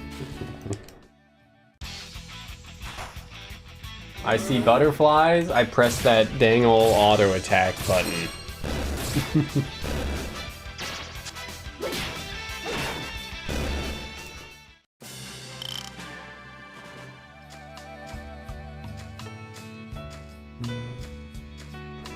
I wouldn't be surprised if we start filling up our bag before too long. Like, just going through the dungeon. The drop rates seem pretty dang high on these mobs.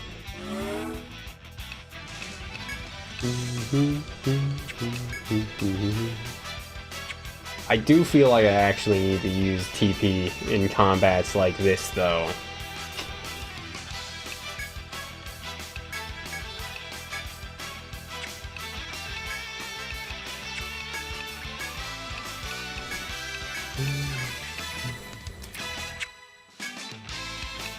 At least it's not too bad.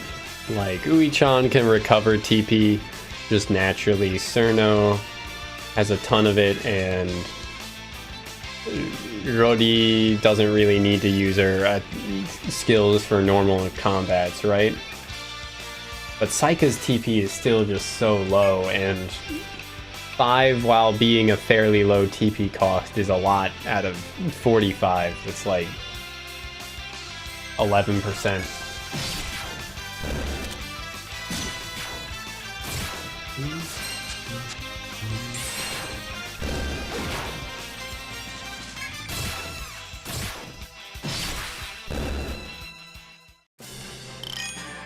Okay, Saika and Rodi level up.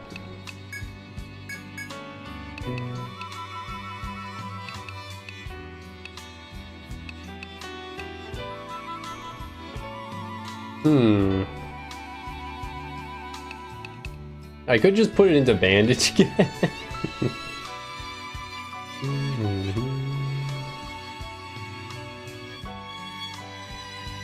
Let's see. It'd probably be fine. But for now, we don't need to use it that often, so I'll just put it into, like, Sonic Raid. And Power Boost will always be good. It's just free strength, I think, right? Oh, it does say attack up. Oh no, it's a 5% at tier 1 damage modifier. And then it goes up to a 23% at tier 8.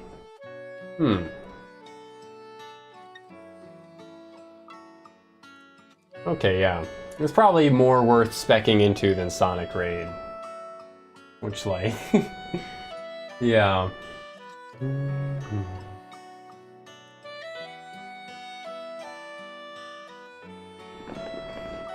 We could definitely get, like, 1 point into Blazing and Freezing Link.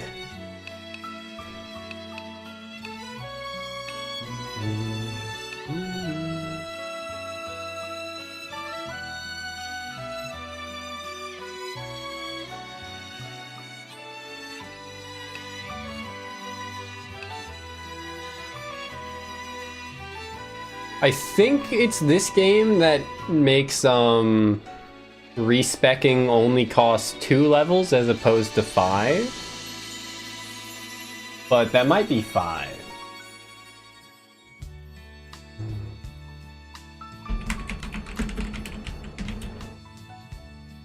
What is it called? There's Retire and then there's Rest. Rest. Etrian Odyssey IV. Rest. Question about resting. Yeah, it's only 2 levels that you lose in this game. Okay. It won't be too big a deal if I want to, like, take points out of Sonic Raid later.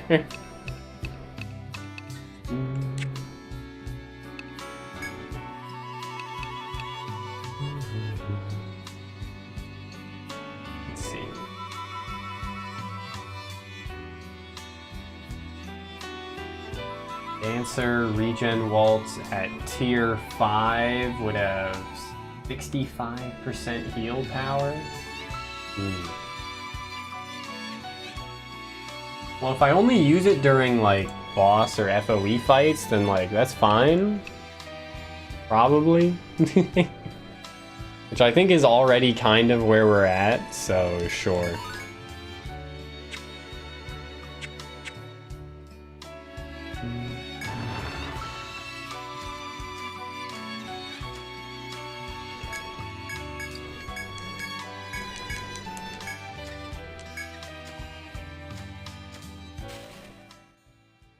Oh, I should have gone down to that last floor before I warped out, because as soon as you, like, stepped foot on a new floor, it unlocks more quests. So I could have, like, accepted the quests before heading back if I just went down initially.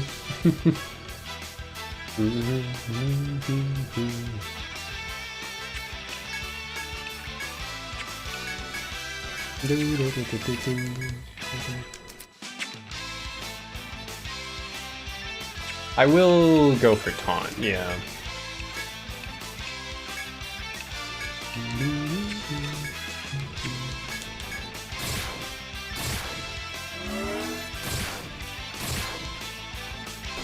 It didn't quite kill, huh? The fire splash will get it. Okay. Yippee! I love auto binds on death.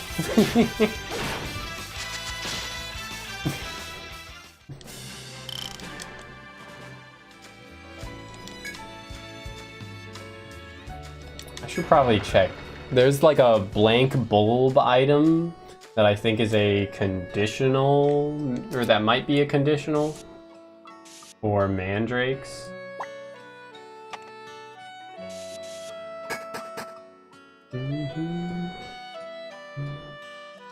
Oh, there he is. Is he gonna run away again instantly?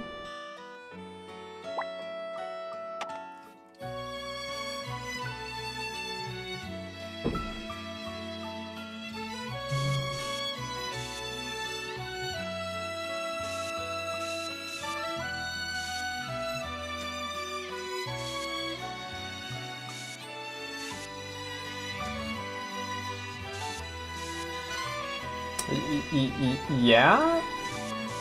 Maybe he is just gonna run away again. What is this?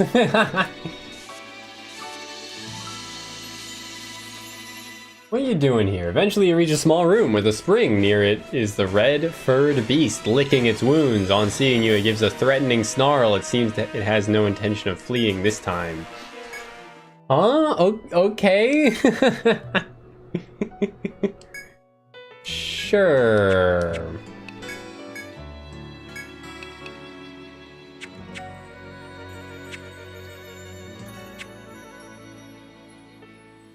Yeah, I guess just send it. Oh, I get to walk into it myself.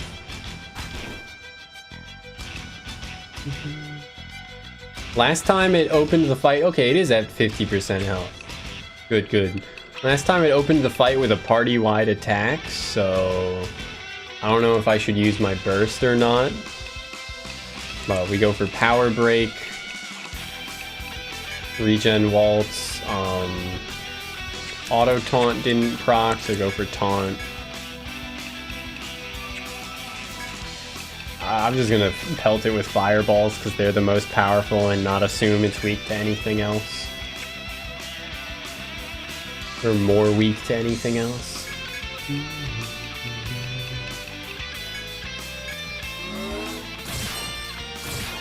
Okay, this time we got the arm bind. Nice. Interesting.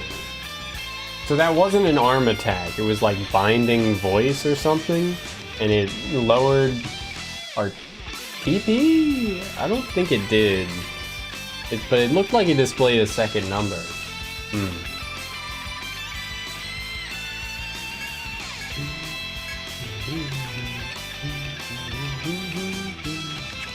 Let's just go for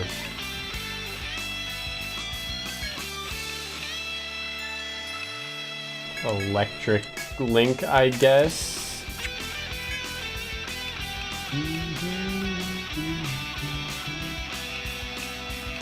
Attack Tango, and then I'll use the burst skills on Psycho on the next 2 turns.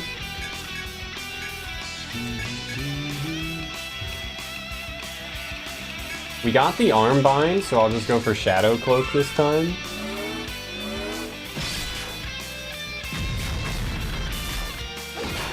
I think I need to lower the volume of the music slightly. It's pretty loud.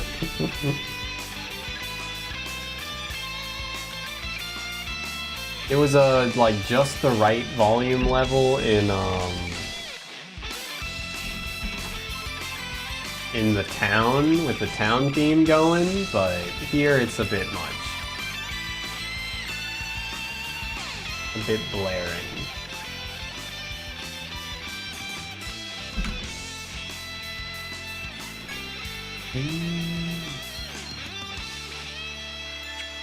Alright, so we have now applied Attack Tango, so we can go for Double Slash for maximum potency. Just attack with her. Oh, wait. Oh, she got stunned on the first turn, so Regen Waltz didn't go through, of course. Scary. But she is still, like, bound. Let's go for, I guess, Sand Throw as well, then?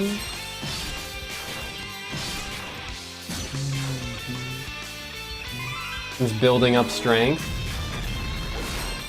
I think we'll kill it before it gets to do anything. Because it does still have one more turn of, you know... like, not doing anything, really. These two now have enough HP to survive a hit, I think, so...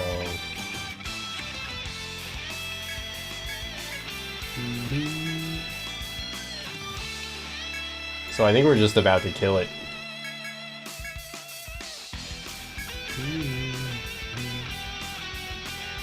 Ah, but if I do things this way, then they don't get an attack buff from being in her row. So let's just forego Chiruno and Anya's HP getting regened this turn.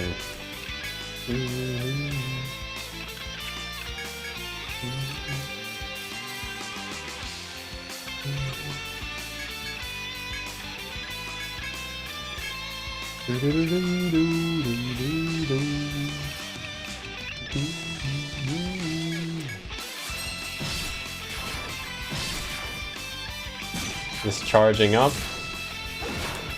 It flinched. We dealt enough damage to it that his charge was interrupted, I guess, or something like that, and it goes down. Okay. The Redford Beast falls before the onslaught of your fierce attacks. It was kind of underwhelming. I guess we might have been able to handle it after all, if we had just kept pursuing it. You have defeated a powerful foe at the request of the nobility, no less, but your joy is short-lived. For suddenly a beastly roar shakes the entire maze. The sadness and anger of losing a comrade is unmistakable in the deafening roar. Ah, of course. One after another you hear answering roars from other beasts. You stand there, stunned as the roars die down. The succession of roars is disturbing, but not so much as that first howl. It was very different from the others. You think there can be no doubt that something on this level far surpasses the threat of the blood bear, of course.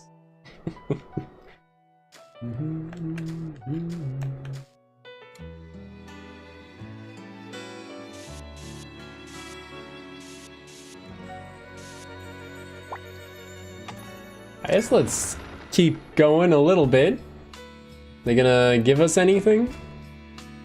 Nope.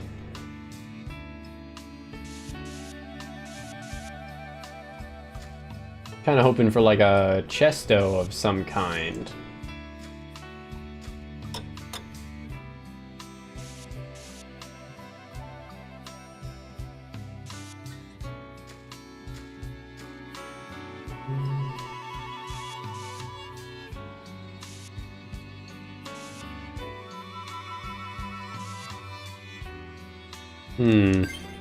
How are we looking HP wise? Pretty alright, honestly.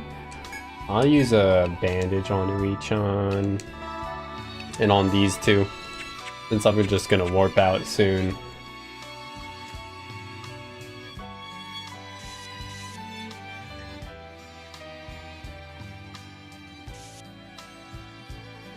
Sure, for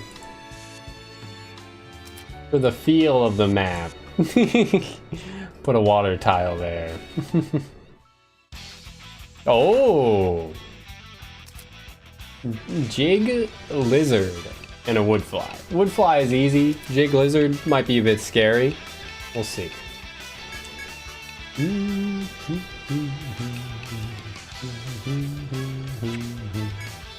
Guess I'll just attack it with Jodi. I'll go for Ice Lance to hit both targets. Go for the Sand Throw, easy peasy, right? Oh, excuse me? Now what do I do?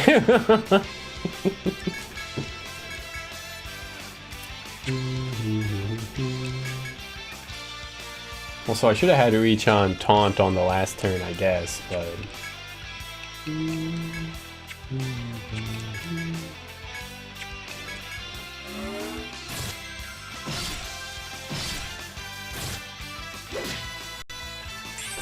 Okay. Was just waiting to land a single attack, I guess.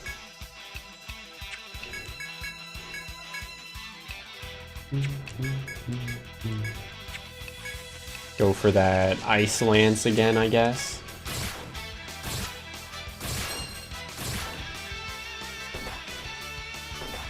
Okay, he's definitely weakened, I was about to say, but now he's just dead. Etrian took a lot of damage there. What? Excuse me? What did that say that item was called? Drop? Rick Rack Tongue. Okay. I thought it said like Rick Lick or Rick Dick. the double ICK follow, or the ICK followed by ACK, making my brain come to assumptions about what I just read.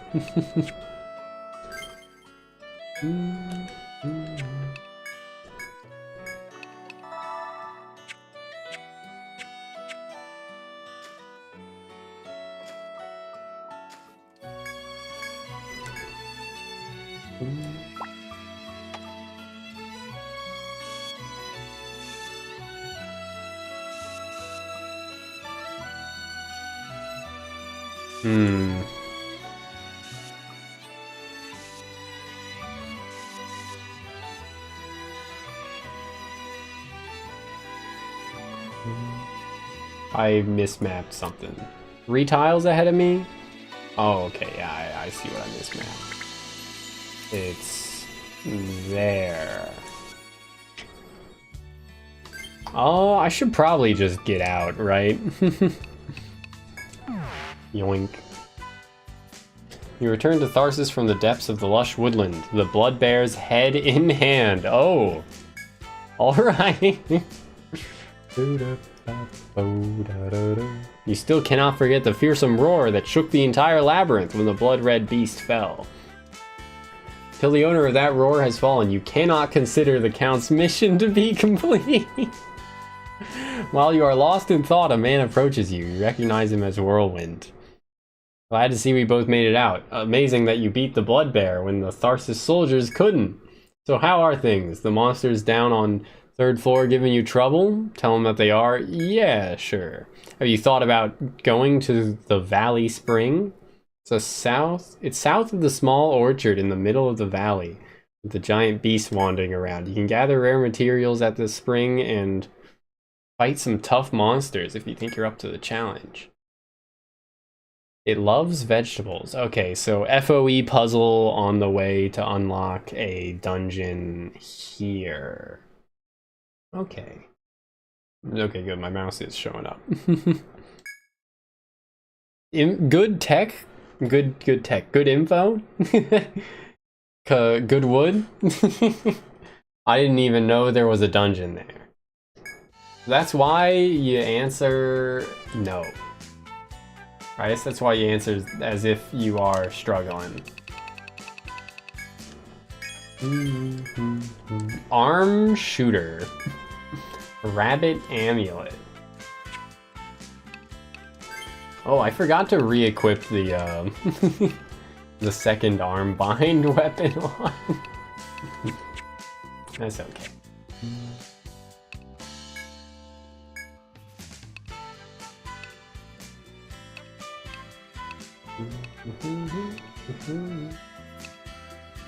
Triple arm bind on the arm shooter.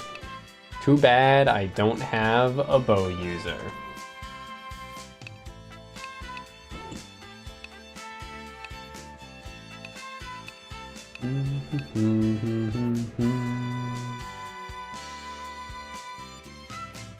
An eccentric dagger with a split handle, but only one blade. Huh? How does that work?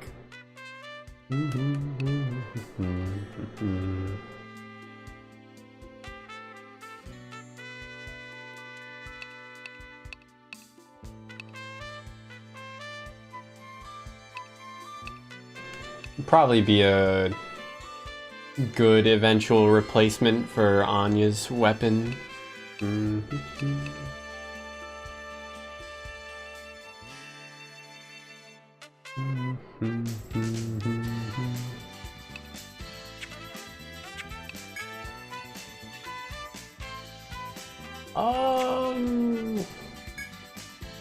I don't know if I should sell that just yet.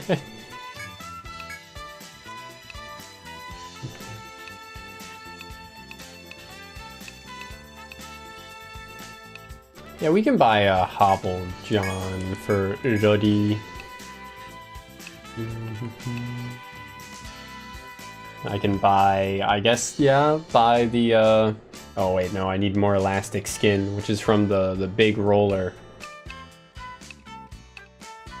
And buy the leather vest for her Anya, I guess, and then just give the Chemis to, her instead.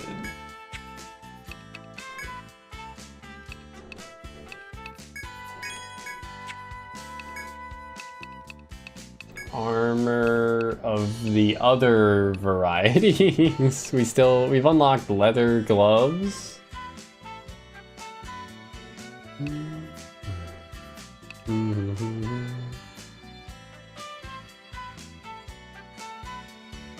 Would definitely be better than the feathered hat, sure.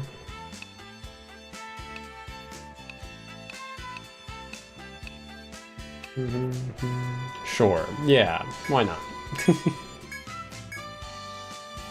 But she probably won't get hit very often. Oh, and that made me sell out. I was the only one, I guess. The rabbit amulet just boosts agility. I don't really see a need for that. Like, if I desperately wanted Saika to go first every turn with without using TP, then I could, but we can just use 5 TP if we need Saika to go first.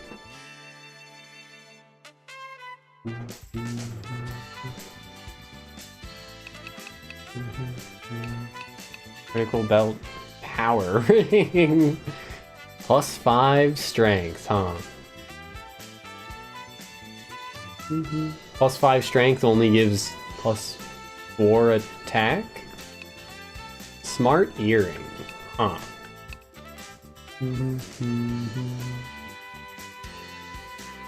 I think I'll give that to Chiruno. Yeah. I'll just sell the lightning.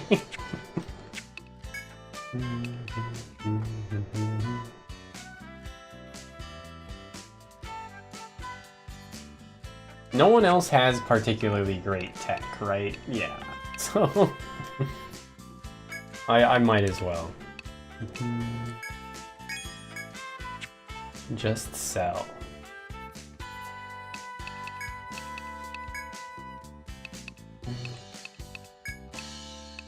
I'll buy 2 more Medicas.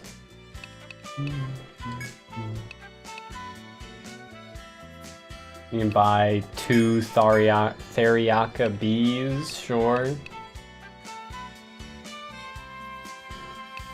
Just in case, I guess. Maybe only 1 was necessary.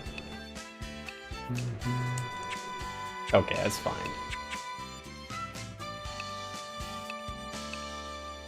I'm kind of bummed that they don't let me turn in that mission until after we, you know, clear the other monsters in the lush woodlands. Man.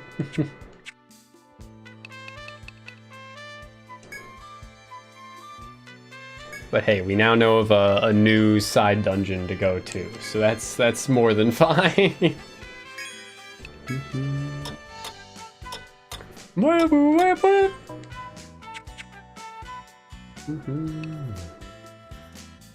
Okay,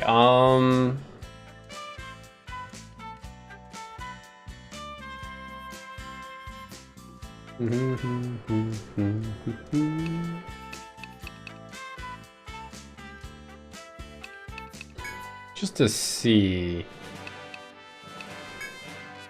Yeah, rest is an option if I really wanted it, but I don't think we need to worry about that just yet.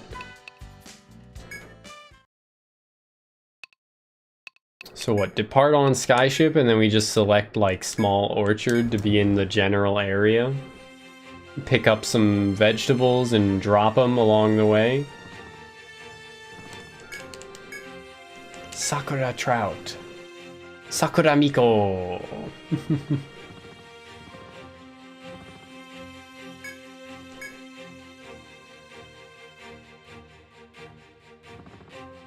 Right. It's this way to enter the,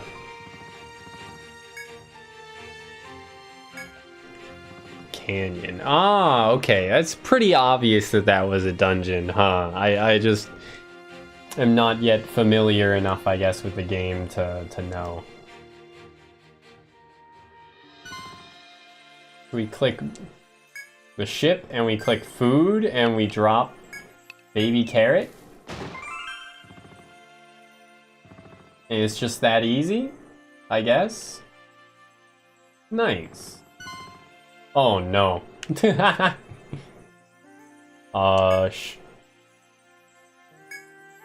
That's not what oh.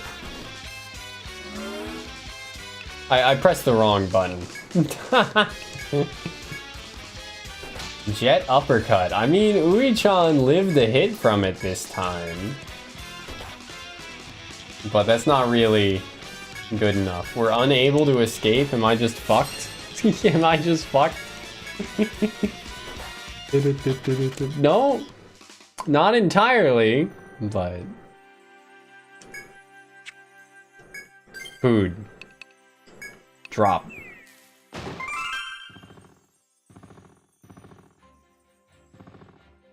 Land at the forest. Okay, in the center of a ravine rampant with bounding beasts, you spot a large, clear, and refreshing looking spring. Its reflection of the surrounding flora is even more beautiful than the real thing, piquing your curiosity.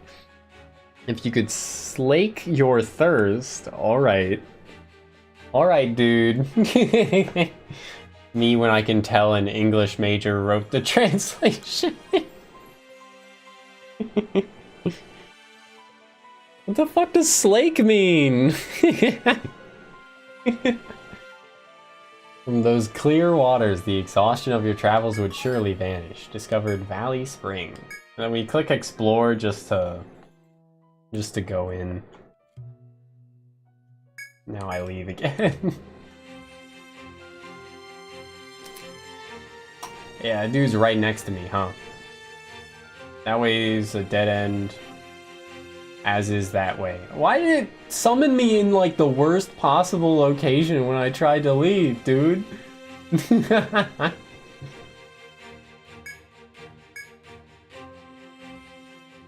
There was no way I was getting out of that. So now I just use the... Stair, exit, or geomagnetic. Silver whistle would just carry you to the labyrinth's exit, which is not good enough. But yeah, Ariadne thread brings us back home.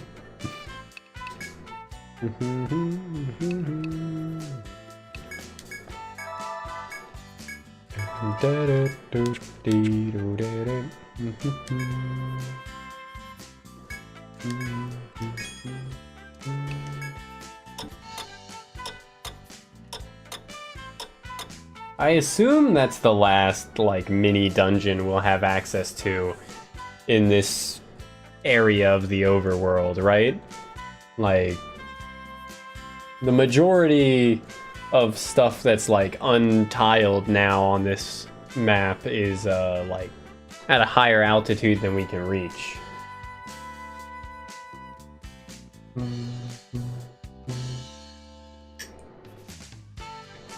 Got some spaghetti and meatball.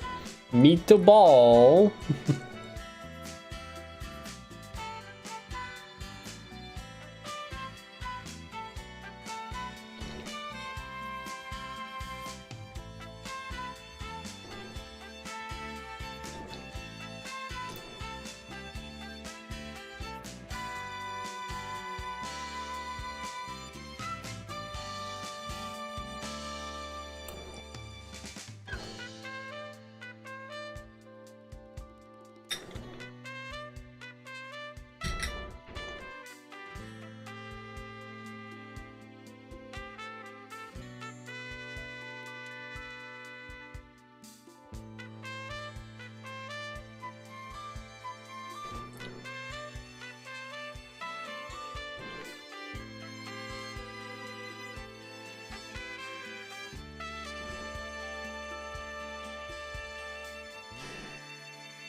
Man, eating fucking takes the breath out of me sometimes. I also got more cranberry juice, but I assume this one is not straight cranberry juice, and it does say, you know, Ocean Spray, original cranberry juice cocktail. So I assume it's not gonna be as strong, right? Surely not.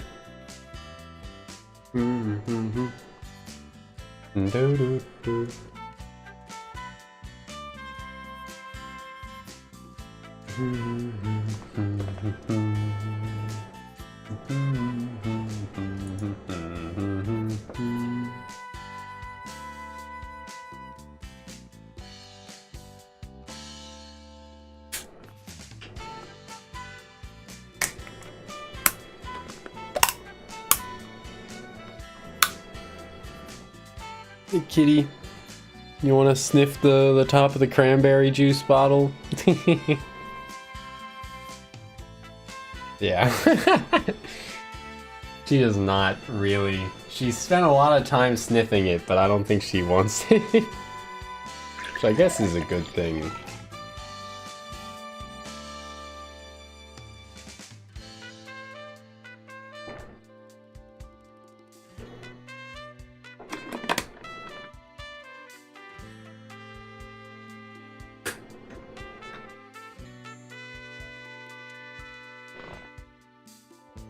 Okay, enough decompression time. Select cave, Valley Springs. Valley Springs has gotta be like one of the most fucking like generic names. Sounds like the, what, I was gonna say sounds like the place in Cars, and then I remembered that that place is called Radiator Springs. Yippee!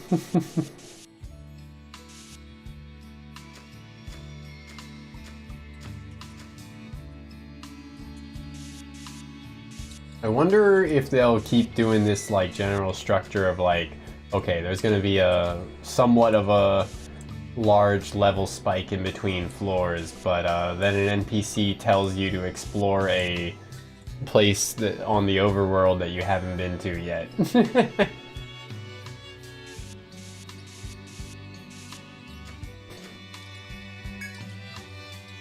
You walk beside the spring, you reach a dead end and stop to rest your legs. The clear spring is vast. You can see far beyond it. There are footings here and there, indicating that there may be a number of paths out of the spring. Huh. That it?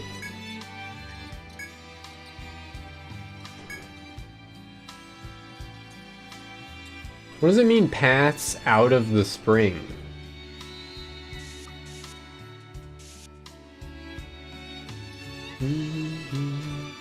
Oh, is that a rage lope proper?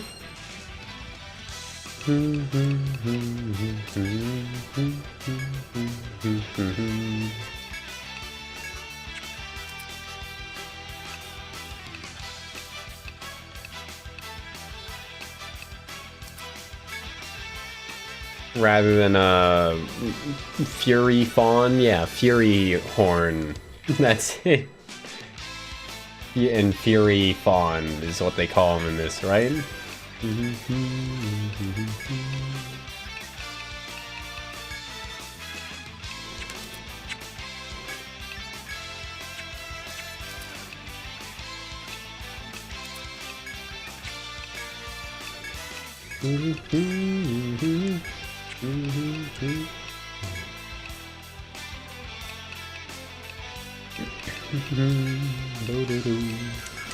I think I should be able to kill both these rare monsters in time.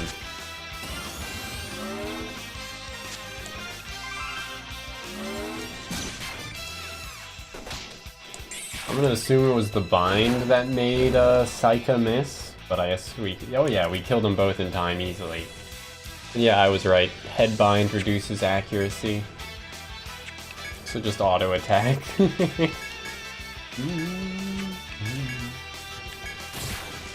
don't think we even need to, like, try.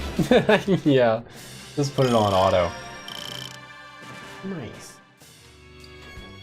That is a, Fury Horn proper.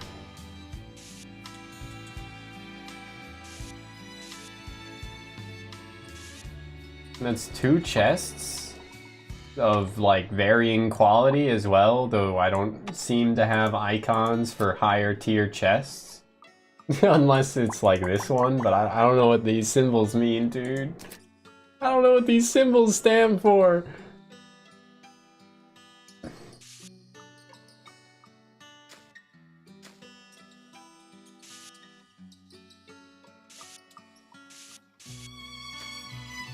Ah, yes, it does move 2 at a time. It is a yellow aura, so I might be able to defeat one. I don't know if I want to try right now. I mean, we have plenty of resources.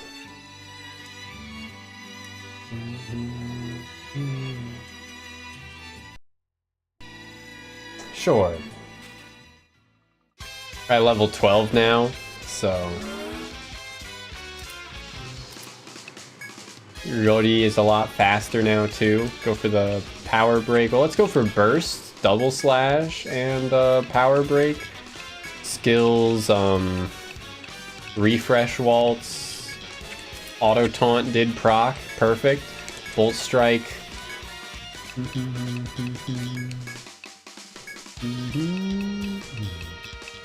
Even if it doesn't use arms for skills, we might want to auto attack just for the arm bind chance, because it'll reduce its strength by, is it 50% when arm bound?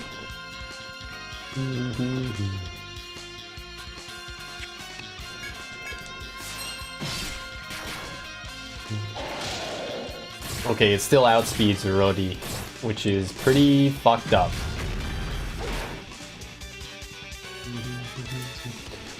Rodi attacked herself and arm-bound herself? Are you kidding me? Let's have Chiruno use that Theriaka D we bought on Rodi. And Anya go for Nerve Throw, I guess. It didn't proc, that's okay. We are taking a lot less damage from its attacks, specifically this time, though. Let's go for... Refresh Waltz, and I am tempted to go for the burst to reduce incoming damage as well. I guess I will.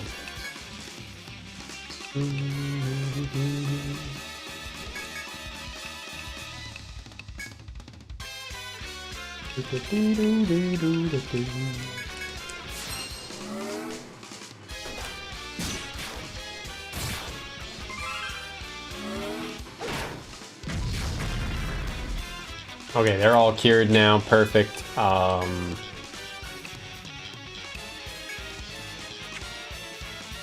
Yeah, power break. Regen Waltz. I'll use Anya's turn to heal Uichan, maybe? Maybe I'll just have her defend.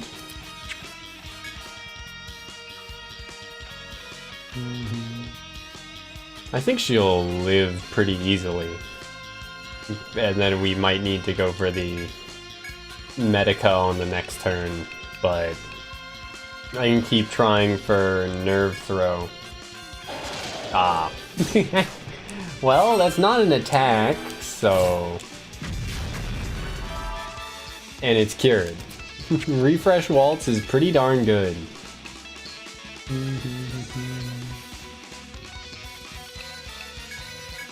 That was essentially a free turn.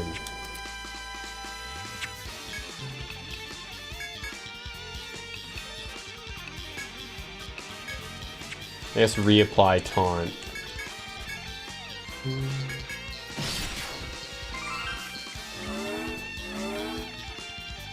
Okay, yep, another free turn.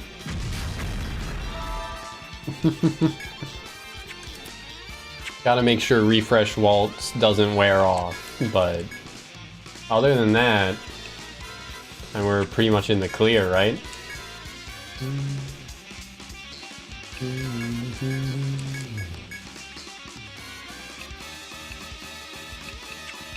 Let's just go for auto attacks, cause like, yeah, we're pretty in the clear at this point.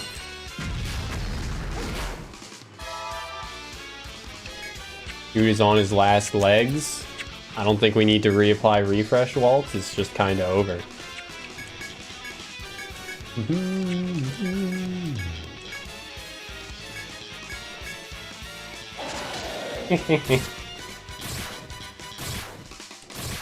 Yup. Good shit. Why do... Fawn Hide. Okay.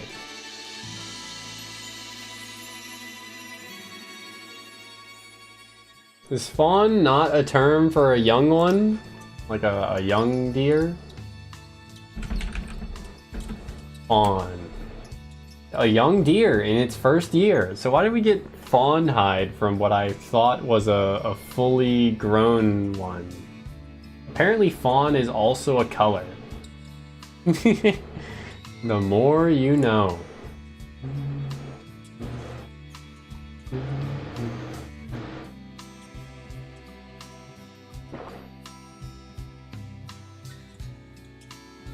I can't get over how much better this fucking ocean spray cranberry juice cocktail is than just drinking the juice was.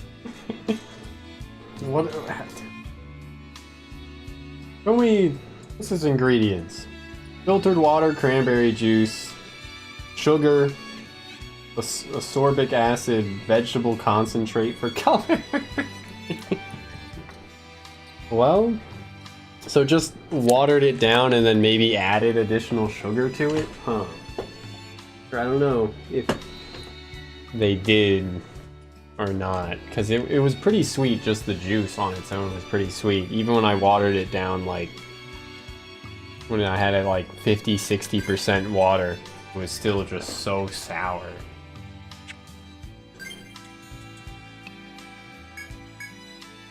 That didn't even take that much in the way of resources from me.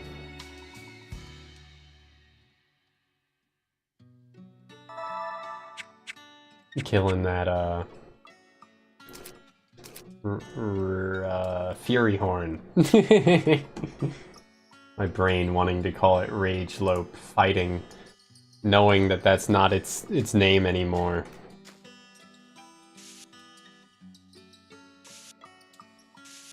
And it was guarding these. Maybe we could have gotten in here without it, actually.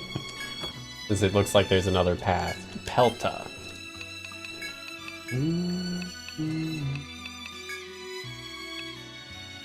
Skill ally shield level 1. Excuse me? That has a tier 2 skill on it? Oh no, no.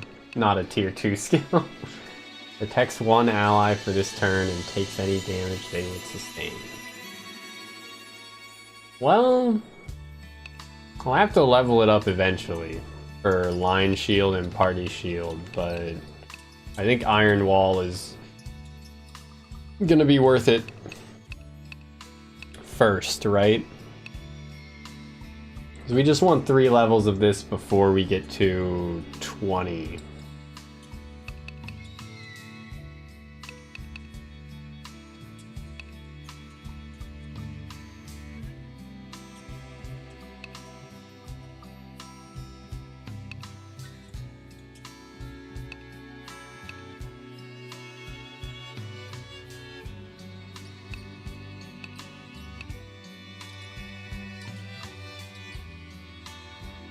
This isn't like a proc rate, right?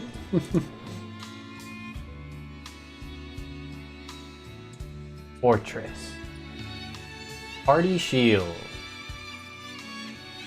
Yeah, no, it's not a...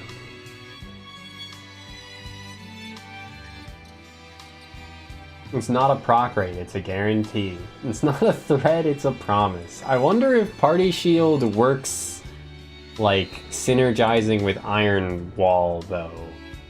Like, which is just like a flat, at level 10 it's 25% damage reduction from physical attacks. So does it like factor that in as well, or or is it just the damage that they would take applied to you instead? So does it like take their, is it based on their defense values? Like that's what I'm wondering, I guess. But it's certainly a good skill to have for emergency.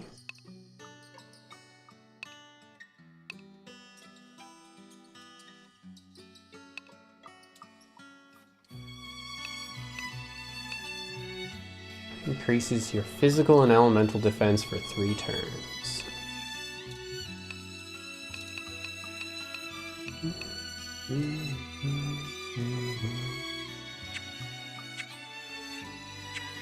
I want to try cooking because I don't think I mentioned the, I don't think I looked into the, like, oh, this is blocked. I guess that's what this symbol is for.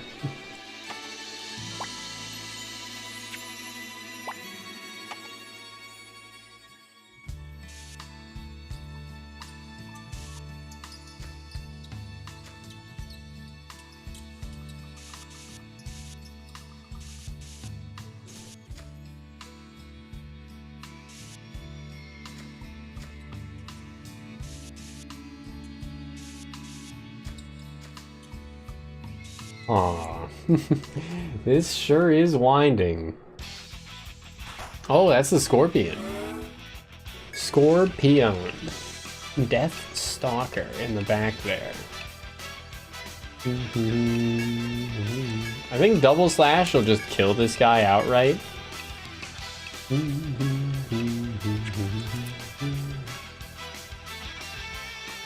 Guess I should look up Mandrake.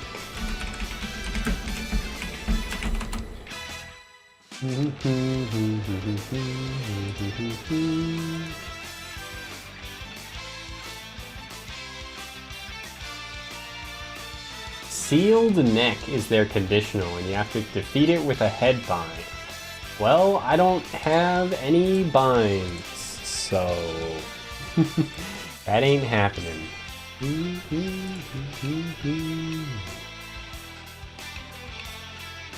And it does not have a conditional, but it's weak to ice. Okay.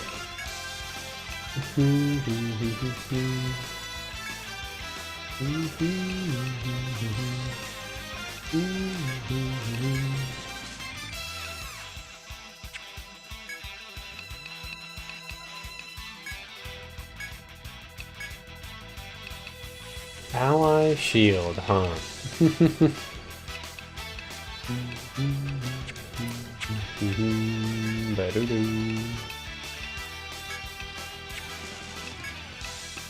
Still just go for Bolt Strike, actually.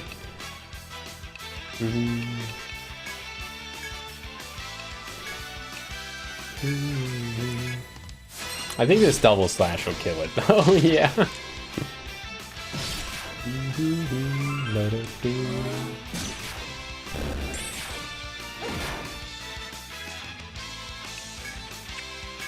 Put that shit on auto. Very rude of it. Very rude of it.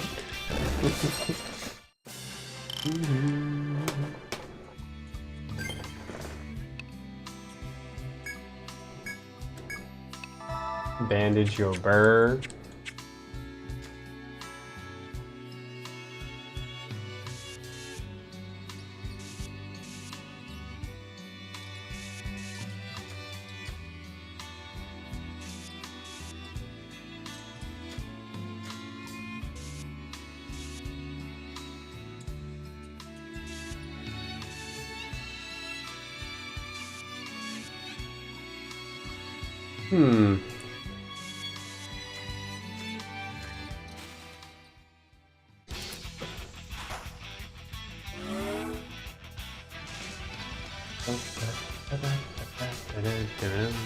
So without fighting that Fury Horn, this whole side of things would be inaccessible.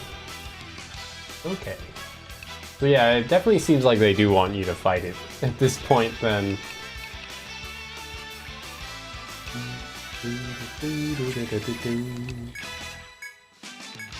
So if they're just gonna give me the exact same encounter again, I'll play it out the exact same way.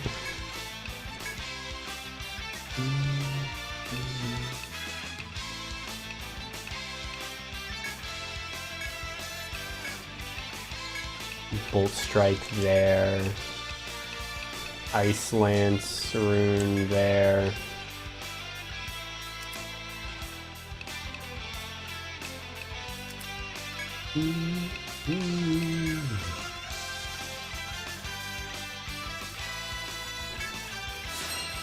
I guess it doesn't matter which one gets ice knifed.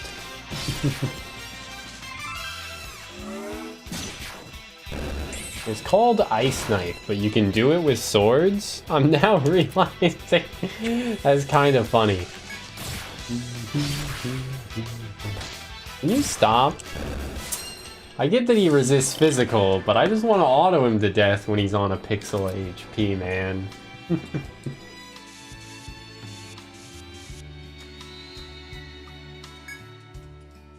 See a worn leather bag on the ground. Could another explorer have dropped it? From this distance, it looks like an ordinary bag sold somewhere. If you wish, you can check the bag's contents.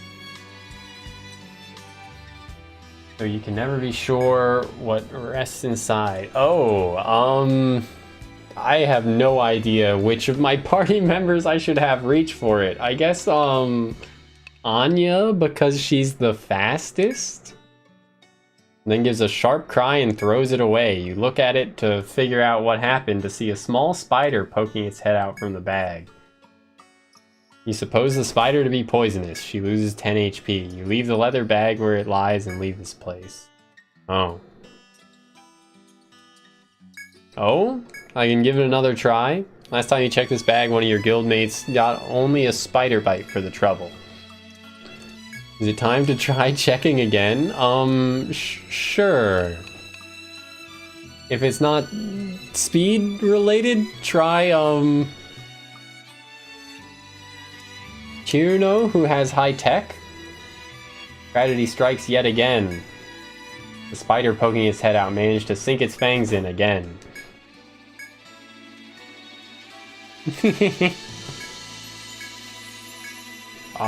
Try my fortress. But this time the spider does not appear. At last you get a look at the bag's contents. Was it just try 3 times? The prize inside is an expensive vial of medicine with powerful effects. Medica 2. Yeah, I guess that was worth it, huh?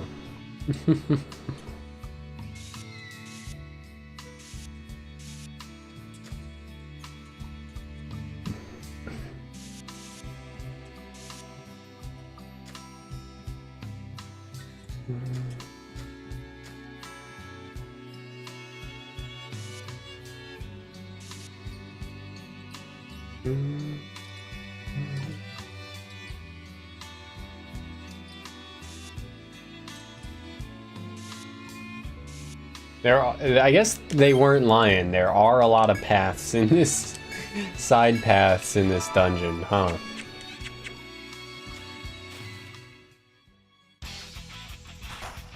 Eat this fucking scorpion dick bag. Okay, that's wrong. Just hit it with elemental attacks, I guess, and...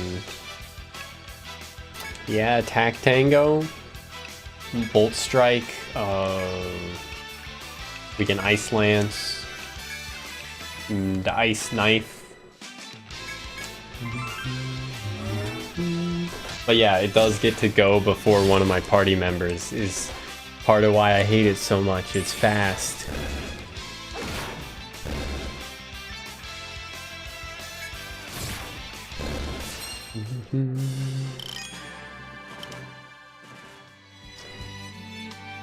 Well, easy level.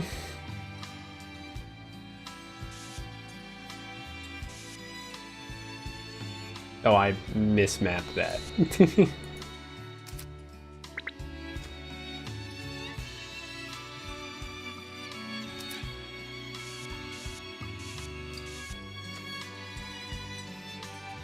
I did it again.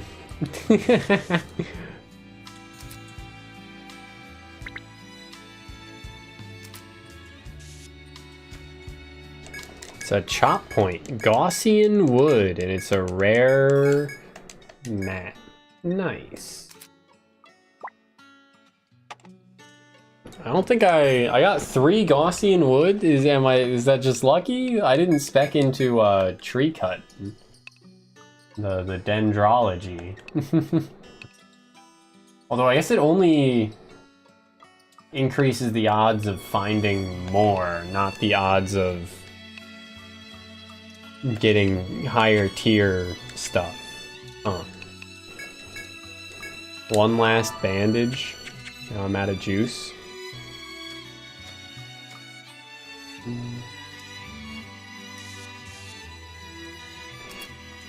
Is that gonna be? No, that's not. Maybe there's a shortcut there.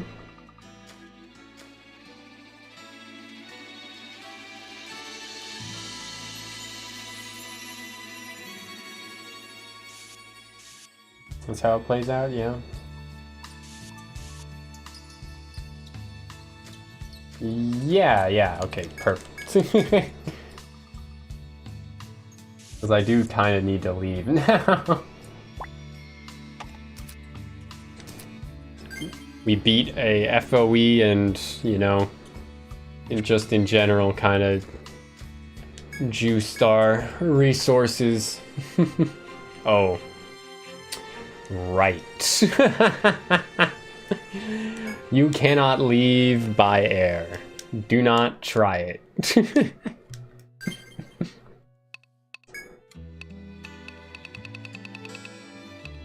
Okay, well, I'll buy another Ariadna thread, despite them being more expensive than the other escape items, because we can't use the other ones here. Polish. Recurve bow, bar boot, nice. Target. It's how the French say it. Leg guard.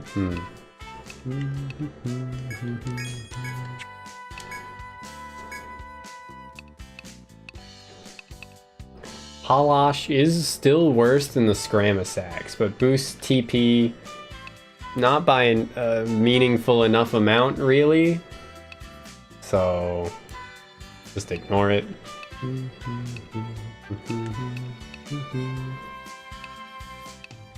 I did go for this on her, right? Yeah. So we don't care about bone.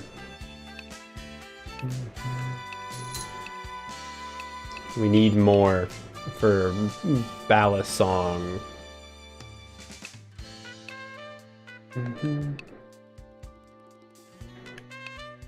Well, of course, you know, I could always buy A Scramasax.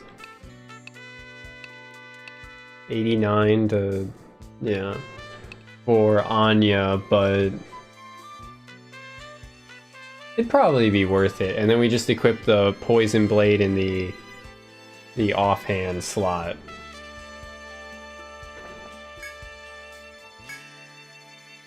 It's expensive, but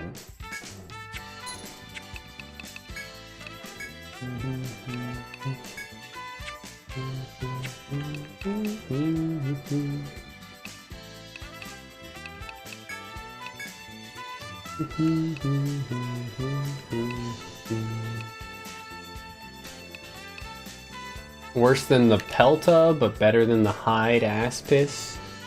Sure.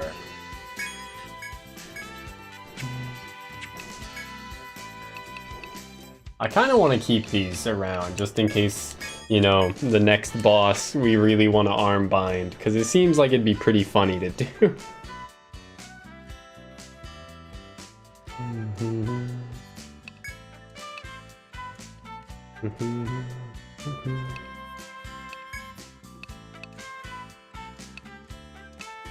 The bar boot is 10 defense, so it's better than the strap shoes.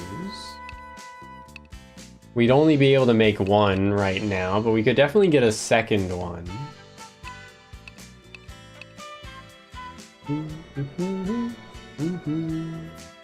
I don't think 10 defense outweighs 20 HP for Leechon, or I guess it's 12 defense, but still, like, yeah, I don't think we swap those around.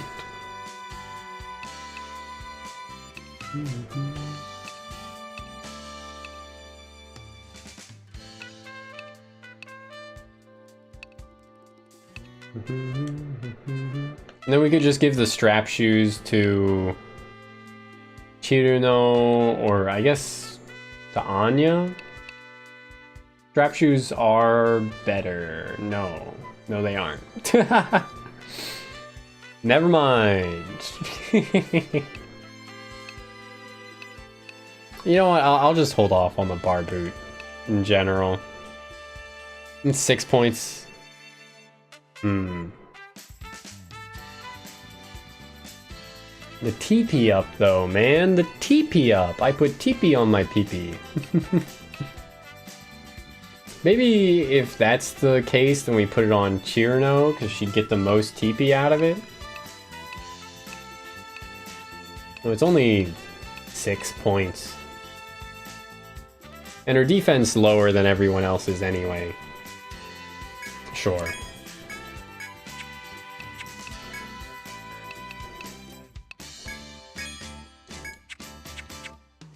Honestly, I think we go back to that previous dungeon and we kill the other deer there. Oh, there's side quests we can accept too now, I'm sure. That's the wrong menu. Treasure on my mind. I was given a key to a treasure box in the labyrinth called Valley Spring. Oh, perfect. Bring him what's inside. Well, we already got made our way there. Spell Ice Coffin. Can someone find it?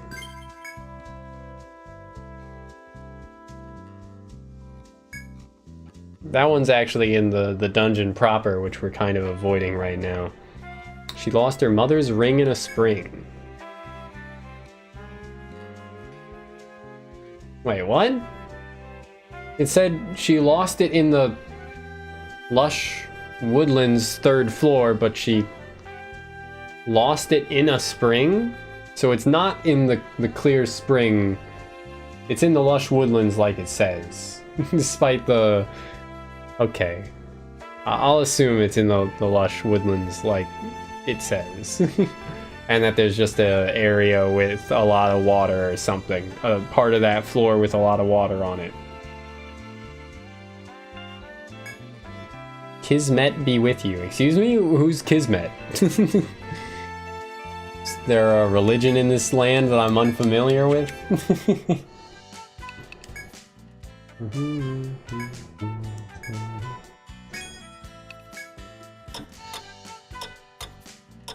Alright, so let's go to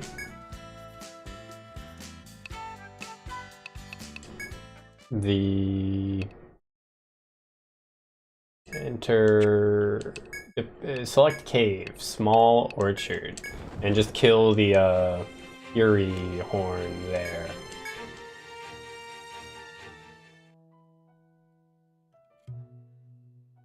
Oh, the little ones respawned. I mean, we can kill those too, I guess.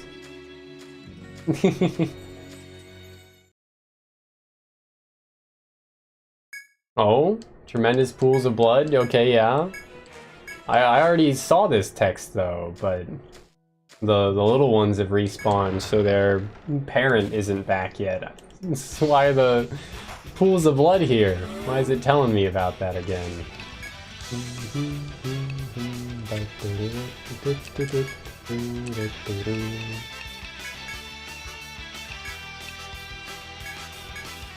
Auto taunt, yeah, auto taunt, good.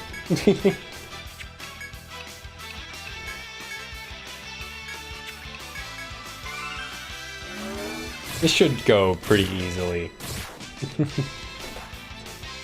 Yeah. Very easily. Frogs ain't got shit on us now.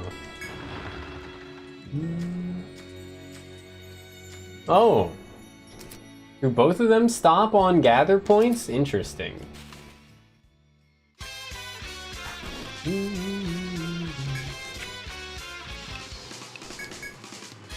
They're weak to pretty much everything except ice, huh?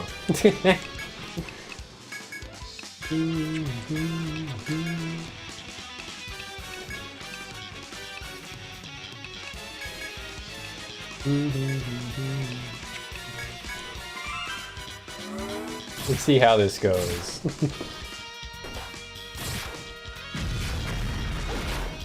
Easily.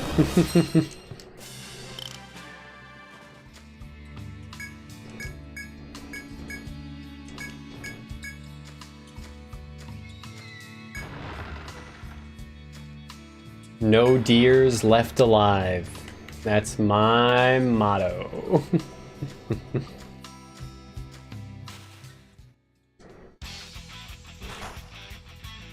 Honestly, let's just try putting it on auto to see how quick or slow that is. Because they're just frogs. Yeah, they ain't doing shit. Nice.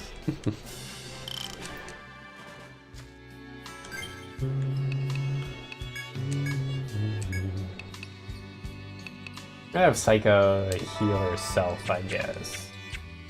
Himself.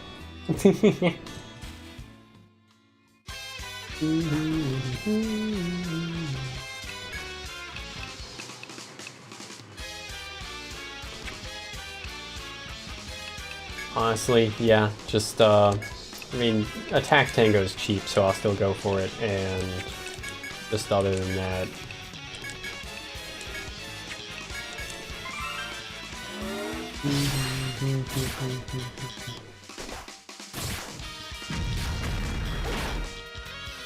Yeah, real easy.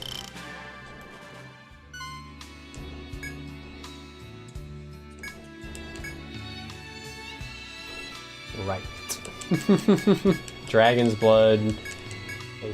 Okay.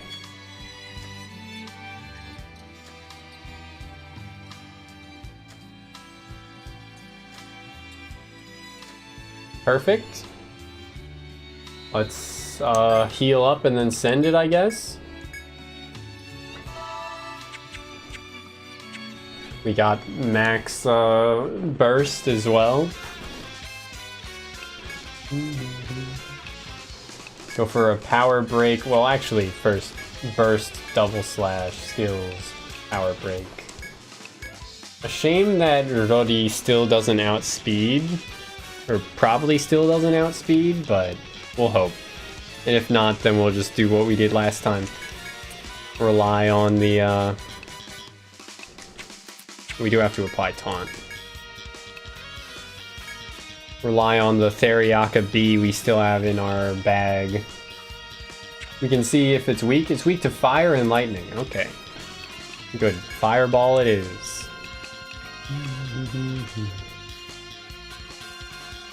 I guess nerve throw. Sure. Okay, it missed already. Perfect.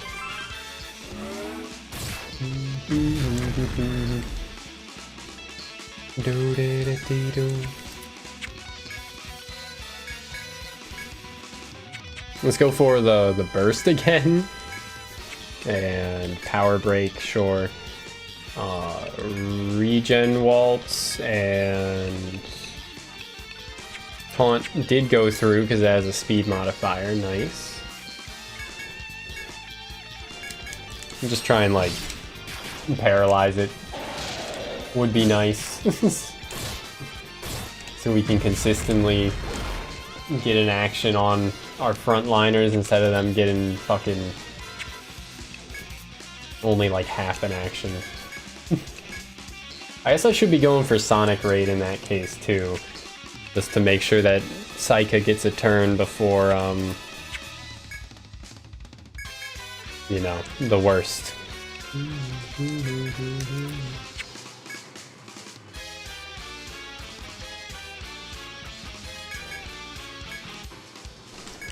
Yeah, send it. Please stop. I've had enough. We did get the paralyzed. Nice.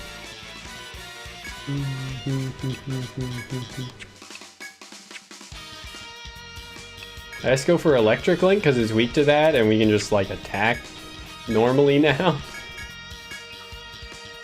I don't know if it's just guaranteed to not get an action while it's paralyzed or... Okay, no, there's a chance of it not getting an action, huh? That's still fine. Easy. I don't think it drops anything different than the little ones, though. Which is a shame. From Fury Font, from Fury Horn, yeah. So I guess we just got unlucky with the first two of those like little ones that we killed, because they only dropped hooves, I believe. Well, use this silver whistle.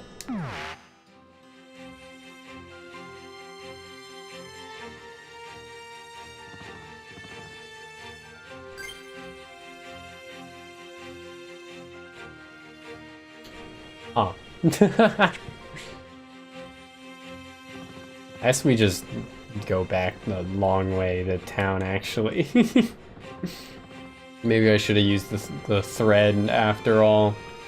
Did I forget to buy more, actually?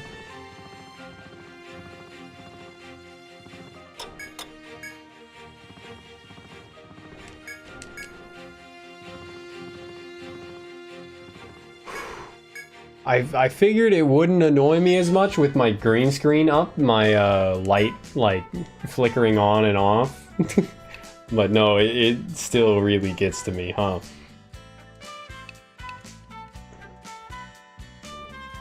I unscrewed the bulb initially when I went looking for some replacements, but upon not finding any replacement bulbs, I just screwed it back in thinking, you know, it'll be fine. Like, it'll just burn out fully if I just leave it in long enough, right? No, here it is still just flickering. Game's going pretty good. We fought the first boss, which wasn't too bad, but also wasn't like the end of Stratum boss. It was just like a mid-boss. Fought it on floor 2 and 3.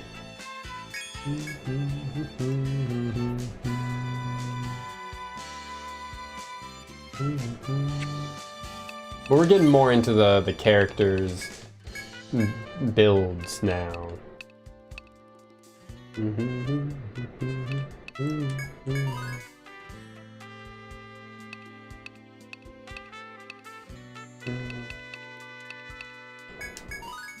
I'll just booster avoid some more. I believe so. Well, not the like caves. The side dungeons don't. Though I think they each have FOEs to fight at the very least. You can treat as a boss or just something to come back to it for later.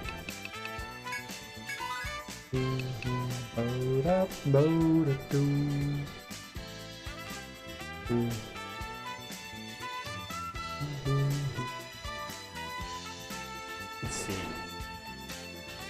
Strike Guard is a 25% damage reduction at rank 6. It's 15 at rank 1. Same with Element Guard. Eh.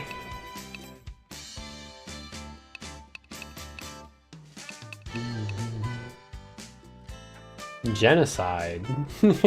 I mean, I just went on a mission to kill all the deer I could, if that's what you count as it.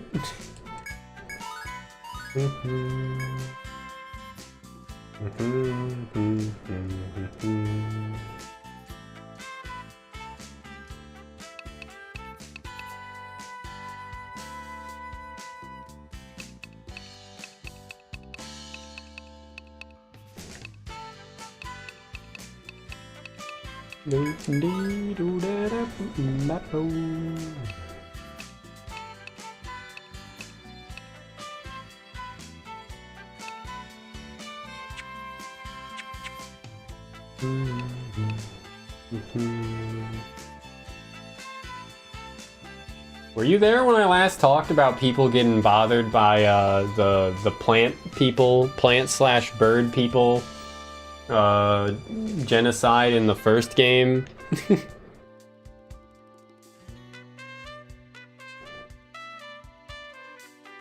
Because apparently that's a fairly common thing. There's like one particularly, memed on, I guess, Steam review that calls the first game morally reprehensible and says that no one should play it or something like that. Should just play the later games instead. Yeah. That's what the combination of Genocide and Etrian Odyssey get me thinking about.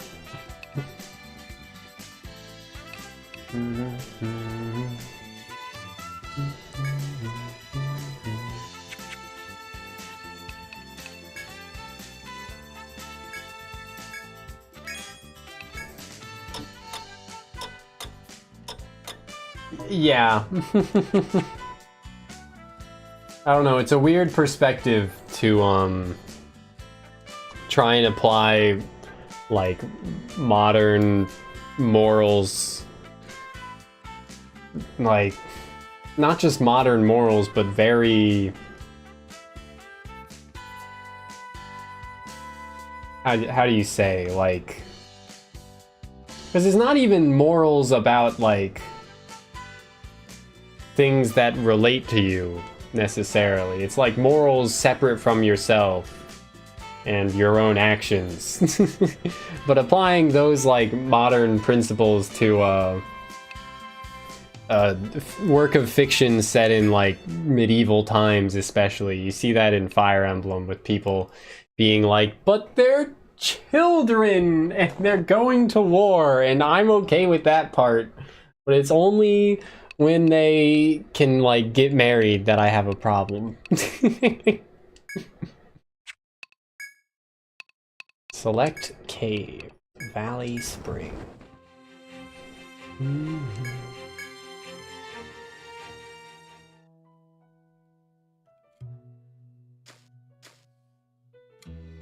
I guess we'll go the long way, because we need to get to that locked chest. There was a side quest that gave us the key and wants us to deliver what's inside to the quest giver.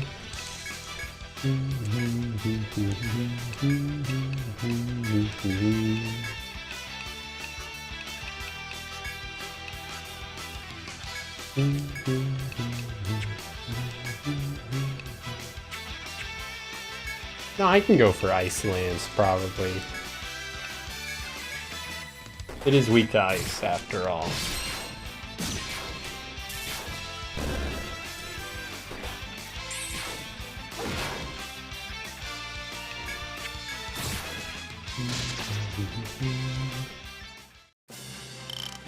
There's so many enemies in this series that have like those kinds of on-death effects that never seem to do anything.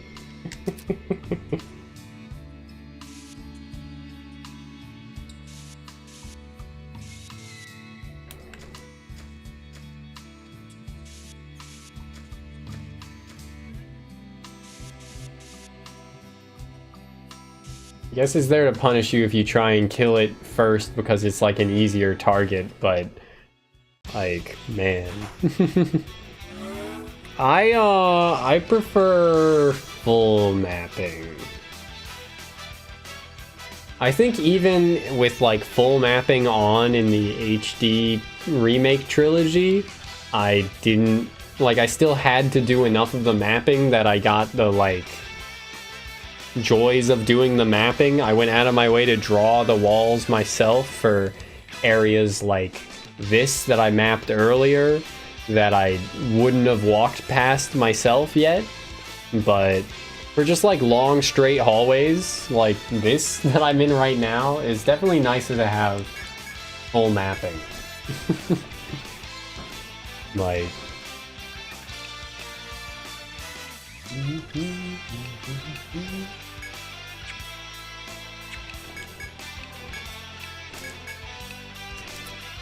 auto taunt proc, nice.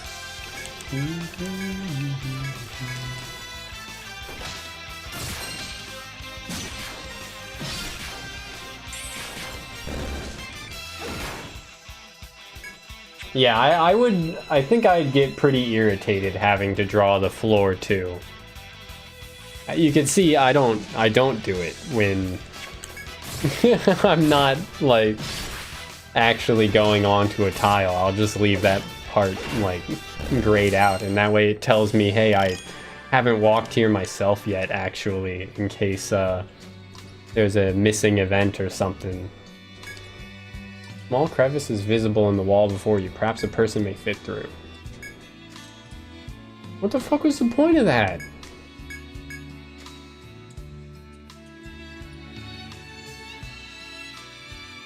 Huh?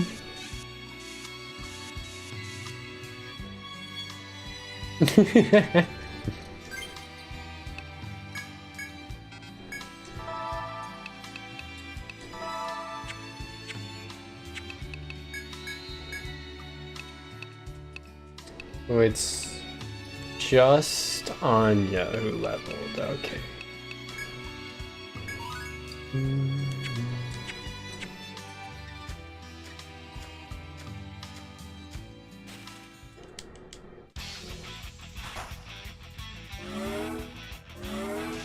These scorpions are obnoxious, man.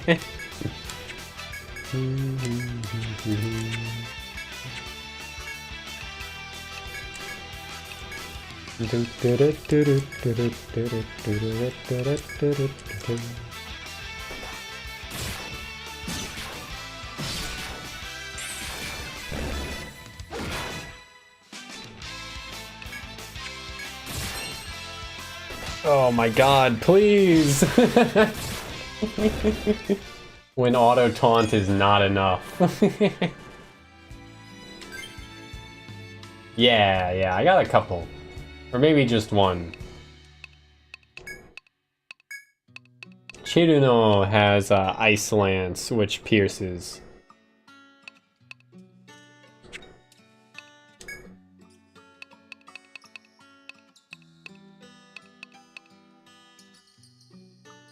Yeah, it's a 50% chance at tier 4 here. So, pretty darn good. But that is still a 50% chance of it not proccing at the start of a fight and wasting the first turn. But that's okay.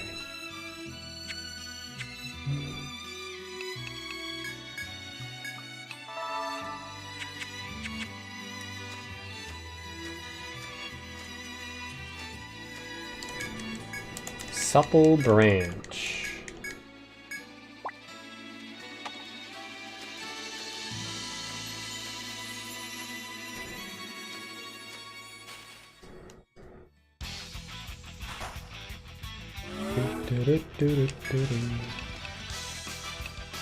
Let's just go for Sonic Raid. It is weak to Slash, so that might outright kill it.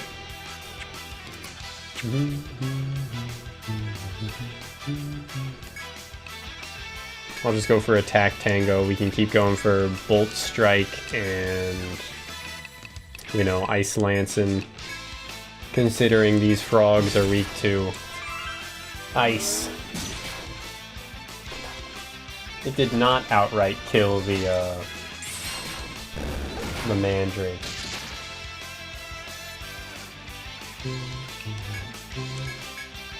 Oh, I don't need to use that at all. Some auto attacks will clean house. Okay.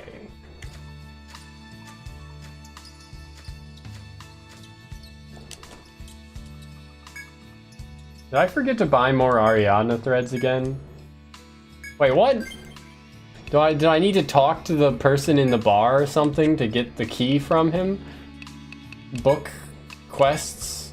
Treasure on my mind? I was given the key to fulfill the merchant Sabert's request. That might be it. I might have needed to talk to him.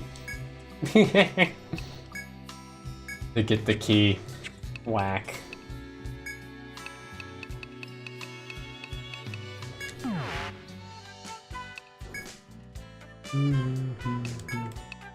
Well, I got in a lot of combat with scorpions unnecessarily there, so you know what, fuck it. Sell the copuses too. Nah.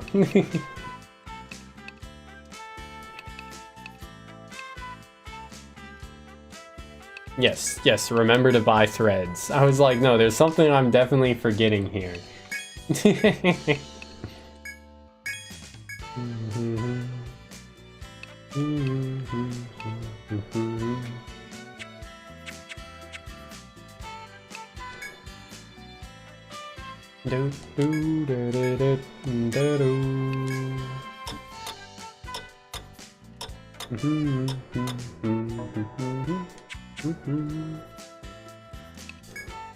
City gates.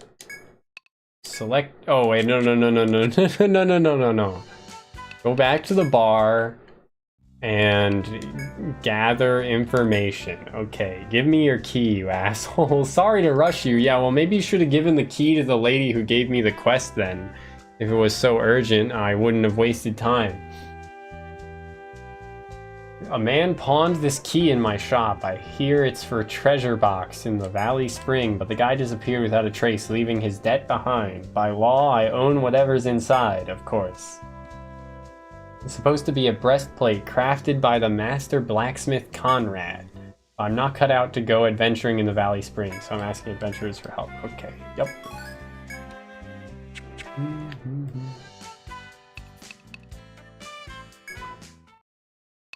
Enter... no. Select cave. That's the way you do it. Yeah, I haven't dropped any frames yet this stream, so assumedly it's on your end, sadly.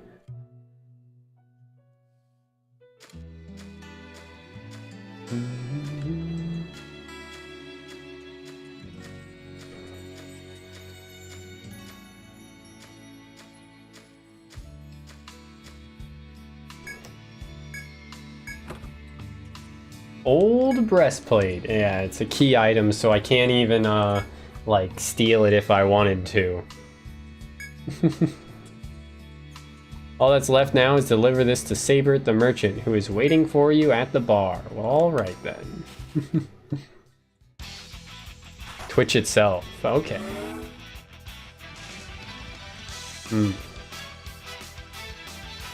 Alright, Ethos. I'll catch you next time.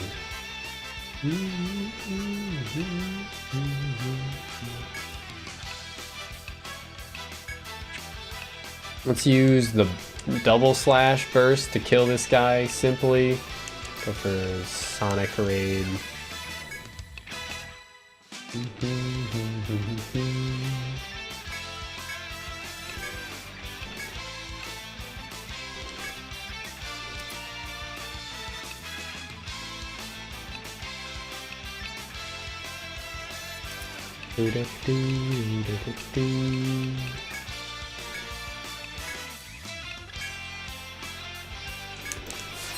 I can't choose which of the two to target with Ice Knife because it can only hit the front line and, you know, not the front line just yet, but, you know, worked out alright, I guess.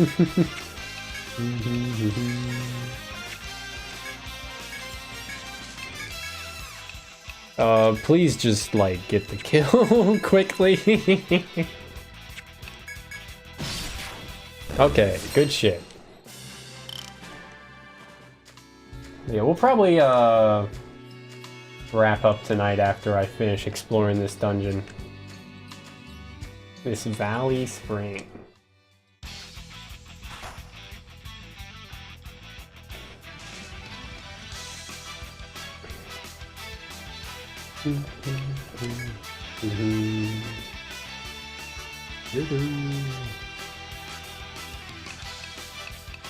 I don't know, it kind of feels like side quests are less plentiful in this than they were before. They were in the previous games. Although I feel like the only other game I was so proactive on side quests in was the third game, though.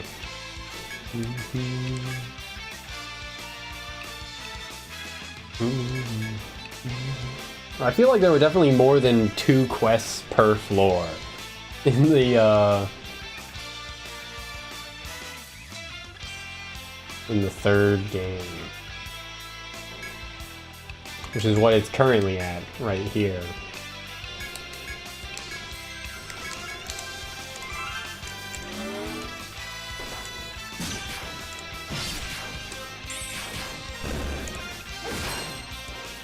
Electric link attacks are not capable of proccing if the target gets killed. They don't, like, move on to the next target type thing, so kinda sucks.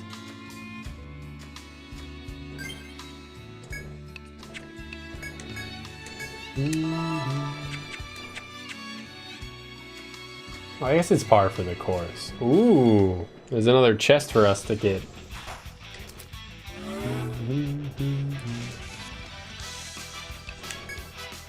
And finally, a non-scorpion related combat. My god, I need this. Double slash the Mandrake because it's a real piece. Piece of work.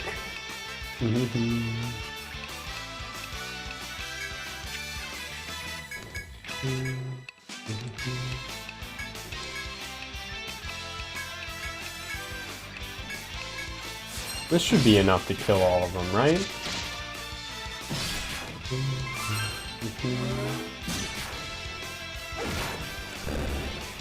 Not quite.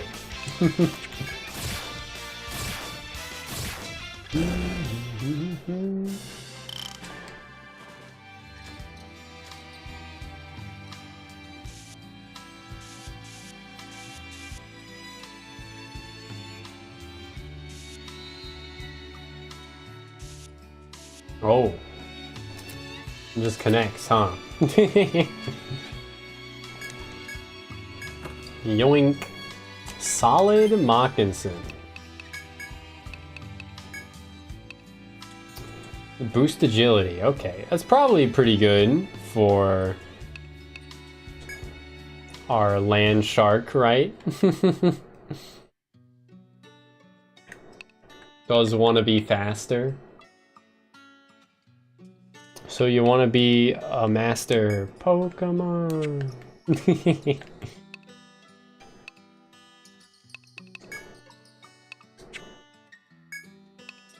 That's equal defense for less strength. Not it.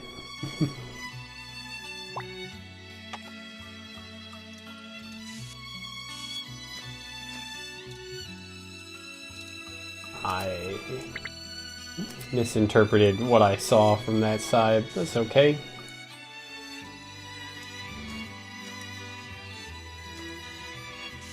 I guess, yeah, no, there was a lot less to that dungeon than I thought. Well, One FOE that we dealt with fuck, almost instantly.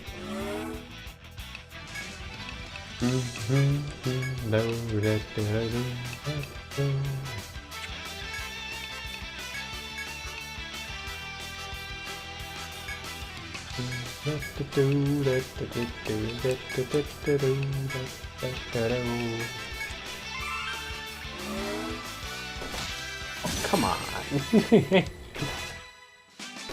Hopefully this is still enough to kill it. I mean, we did hit it with, yeah, multiple ice attacks.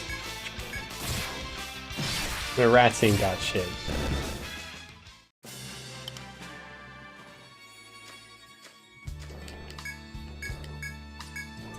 I guess there's no point in even, like, going back to the exit, because we wouldn't be able to leave.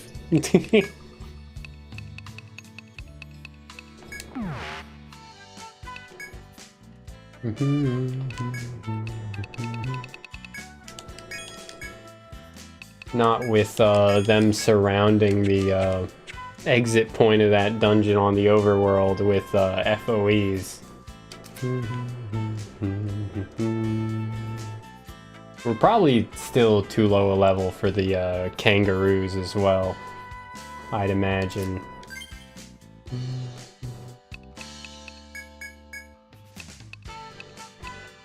Yeah, nothing to do on the character skills side of things. That's okay though. Guess we'll call it there for tonight. Thanks for being here. Those Febreze, Kib, anyone else who's lurking, Mika. Yeah, always a pleasure. We'll be playing more of this tomorrow, probably. Hopefully at a bit earlier of an hour. Since I won't have some deadline to meet. But yeah, thanks for being here tonight. We'll play more Etrian Odyssey soon. Yeah, catch you all next time.